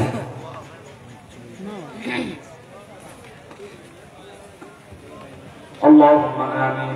اللهم ربنا ظلمنا أنفسنا إن لم تغفر لنا وترحمنا لنكونن من الخاسرين. দয়াময় মেহেরবান মাহবুদ আল্লাহ, আজকের আয়োজনকে আপনি কবুল করে নেন আল্লাহ। আল্লাহ যারা যারা আসলো আল্লাহ তাদেরকে কবুল করে নেন আল্লাহ। যারা যৌক্তিক কারণে আসতে পারে নাই তাদেরকে কবুল করে নেন আল্লাহ। হাজার হাজার মা বোনেরা এসেছেন আল্লাহ, মেহেরবানি করে তাদেরকেও কবুল করে নেন আল্লাহ। আপনার কাছে দয়া ভিক্ষা চাচ্ছি আল্লাহ, কোন একটা আমল যদি পছন্দ হয় সেই আমলের ওসিলায় আমাদের জীবনের গুনাহ খাতা মাফ করে দেন আল্লাহ। যত বড় বড় কথা বললাম আজকে সকাল থেকে এই পর্যন্ত, আমার গুনাহগুলো যদি কপাল দিয়ে লেখা হতো, এই মানুষ আমাকে স্টেজে উঠতে দিত না আল্লাহ। আল্লাহ এত গুনাহ আমাদের, জানা গুনাহ, অজানা গুনাহ, ছোট গুনাহ, বড় গুনাহ আল্লাহ। আল্লাহ মেহেরবানি করে আমাদের জীবনের যাবতীয় গুনাহ খাতা আপনি মাফ করে দেন আল্লাহ। এলাকার তরুণদেরকে আল্লাহ মেহেরবানি করে আল্লাহ ইসলামের জন্য আপনি কবুল করে নেন আল্লাহ। আল্লাহ আপনার কাছে ফরিয়াদ আল্লাহ, এই মাহফিল বাস্তবায়নে গ্রামবাসী, এলাকাবাসী, দেশের বাহিরে যে মানুষগুলো আছেন, প্রবাসীরা আল্লাহ, শরীরটা বাইরে মনটা গ্রামে পড়ে থাকে আল্লাহ। আল্লাহ আমার প্রবাসীদের আপনি নিরাপত্তা থাকেন আল্লাহ, তাদের আয় রোজগারে আপনি বারাকা দিয়ে দিবেন। আপনার কাছে ফরিয়াদ করি আল্লাহ, এই এলাকা সহ পুরা বাংলাদেশে কত কিছু দেখলাম আল্লাহ। আমাদের বয়স কম হলে আল্লাহ দেখতে দেখতে 40-এর দিকে ধাক্কা মারার দিকে চলে গেছে। কেবল একটা জিনিস দেখলাম না, তোমার কোরআন দিয়ে যদি বিচার হয়, কোর্ট কাচারি চলে, সমাজটা কেমন হয় আল্লাহ। আল্লাহ আমাদের হায়াত থাকা অবস্থাতে আল্লাহ মেহেরবানি করে তোমার কোরআনের শাসন দেখে যাওয়ার তৌফিক দিয়ে দিও আল্লাহ। আল্লাহ আমাদের মানুষগুলা যাদের পক্ষে কাজ করে আল্লাহ, তাদেরকে আল্লাহ তুমি দুনিয়া আখিরাতে ইজ্জত বানায় দিও আল্লাহ। এই মঞ্চে যারা আছে আল্লাহ, নূর মোহাম্মদ ভাই আল্লাহ, সভাপতি অন্যরা যারা আছে আল্লাহ, সকলের নাম জানি না, এই জন্য নাম বলতে পারলাম না। আল্লাহ মেহেরবানি করে সকলকে দুনিয়া আখিরাতে তুমি ইজ্জতওয়ালা বানায় দিও। আর রব্বুল আমিন আমাদের হালাল রুজিতে বরকত দিও। যে যে পেশায় আছেন তুমি কবুল করে নিও। যারা পেশা খুঁজতেছেন তাদের পেশার ব্যবস্থা করে দিও আল্লাহ। আল্লাহ আমার যারা সারা দেশব্যাপী সাথে ঘুরে বেড়ায় আল্লাহ, দিনের কথাগুলা ছড়ায় দেয় আল্লাহ। আল্লাহ আমাদের ওই মিডিয়ার কর্মীদেরকে তুমি নিরাপদ পথ দান করে দিও আল্লাহ। তাদেরকে কোরআন জিন্দেগি গঠন করে আল্লাহ, তাদের হালাল রুজির পথকে তুমি প্রশস্ত করে দিও আল্লাহ। শেষ ফরিয়াদ করি মাহবুব, আমি তো কন্ট্রাক্টর নই, কার কি মনের ব্যথা বেদনা কামনা তো জানি না আল্লাহ। এই মুহূর্তে তোমার কাছে যে যে ব্যথা বেদনা নিয়ে ফরিয়াদ দেয়, মেহেরবানি করে তুমি কবুল করে না। পরিবারে অশান্তি আছে, সন্তান কথা শোনে না, ছেলে মেয়ের বিয়ে হয় না, আয় দিতে বরকত হয় না, কার না কত কামনা, মেহেরবানি করে তুমি সকলের হালাল মাকসুদ গুলাকে তুমি পূরণ করে দাও। আর একটা ফরিয়াদ করে আল্লাহ, জীবনে একটা বার তোমার খানায় কাবা দেখে দেখে আমাদেরকে নামাজ পড়ার মতো তৌফিক দিও আল্লাহ। একটা বার হজ উমরা সফরের জন্য তুমি আমাদেরকে কবুল করে নিও। আমরা যারা আমিন বলতেছি, আমাদের আব্বা আম্মা যাদের কবরে চলে গেছেন তাদেরকে তুমি মাফ করে দিও। যাদের আব্বা আম্মা বেঁচে আছেন আল্লাহ, তার উপরে সাতাটুকু তুমি দীর্ঘ করে দিও আল্লাহ। সুবহানা রাব্বিকা রাব্বিল ইজ্জাতি আম্মা ইয়াসিফুন ওয়া সালামুন আলাল মুরসালিন والحمد لله رب العالمين واجعل آخر كلامنا عند الموت فحق لا إله إلا الله محمد رسول الله. السلام عليكم ورحمة الله. আসসালামু আলাইকুম। একটি বিশেষ ঘোষণা, আগামী 4 ডিসেম্বর বুধবার গুনাহার ইউনিয়ন পুকুরগাছা গ্রামে তাফসীরুল কোরআন মাহফিল, প্রধান বক্তা হিসেবে থাকবেন মৌলানা মুস্তাফা মাহবুব আলম সাতক্ষীরা। 4 ডিসেম্বর বুধবার মৌলানা মুস্তাফা মাহবুব আলম সাতক্ষীরা পুকুরগাছা।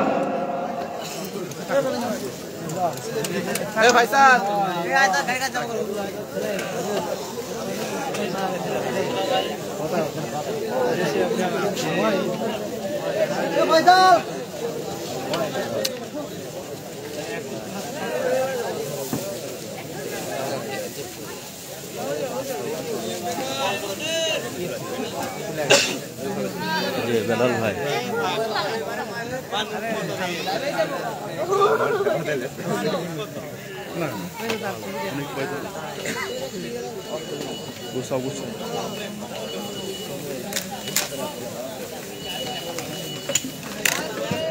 আসসালামু আলাইকুম। সম্মানিত প্রবাসী ভাই সকল, আপনাদের সবাইকে অসংখ্য ধন্যবাদ আপনাদের মূল্যবান সময় দিয়ে আমাদের পাশে থাকার জন্য। বিশেষ করে পাওয়াগছা প্রবাসী ভাইয়েরা, আপনাদের সবাইকে অনেক অনেক ধন্যবাদ। ভাইয়া আমাকে 10টা স্টার গিফট করেছে, ভাইকে অসংখ্য ধন্যবাদ। এখনো 50 আছে আলহামদুলিল্লাহ। আপনাদের সহযোগিতায় আমরা প্রতিদিন শুধু নিজ এলাকায় না, আমরা বাহিরে থেকেও আপনাদের লাইভের সঙ্গে যুক্ত করাই। আপনারা সবাই সহযোগিতা করবেন, লাইক কমেন্ট শেয়ার করে সহযোগিতা করবেন। সুলতান ওয়াজ মিডিয়ার পক্ষ থেকে আপনাদের সবাইকে অসংখ্য ধন্যবাদ। প্রতিনিয়ত নতুন নতুন আলোচনা শুনতে আমাদের পেজটি ফলো করে পাশেই থাকবেন। ধন্যবাদ। ভাই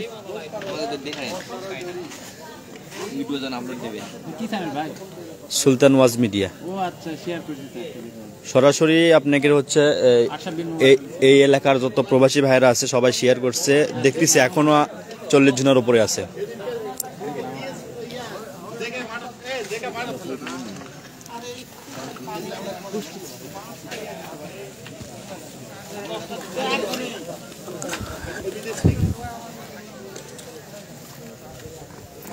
ভাই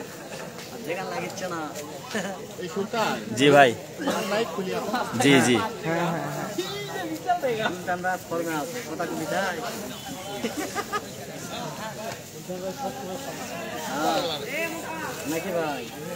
না ভাই, ছোট মানুষ, কি কোন আপনি ভাই?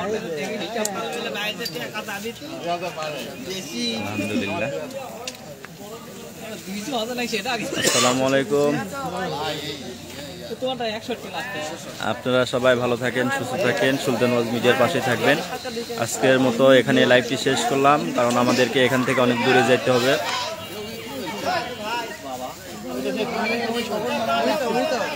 অবশ্যই আমাদেরকে সহযোগিতা করবেন, লাইক কমেন্ট শেয়ার করে, যাতে দিন প্রচারের কাজে আমরা সবসময় নিয়োজিত থাকতে পারি। আপনাদের সকলের দোয়া কামনা করছি, সবাই পাশে থাকবেন। ধন্যবাদ। আজকের মতো এখানেই সমাপ্তি। আগামী 1 তারিখ দুপচাচিয়া ছোট ধাপ, ওখান থেকে ওয়াজ মাহফিলে সরাসরি আবার যুক্ত হব। প্রধান আলোচক হিসাবে থাকবে আবু রায়হান আবরার, নওগাঁ। আর আগামীকাল 30 তারিখ আব্দুল্লাল নোমানি, ঢাকা। ইনশাআল্লাহ তার আলোচনা লাইভে থাকবো, আপনারা সবাই যুক্ত হবেন। ধন্যবাদ।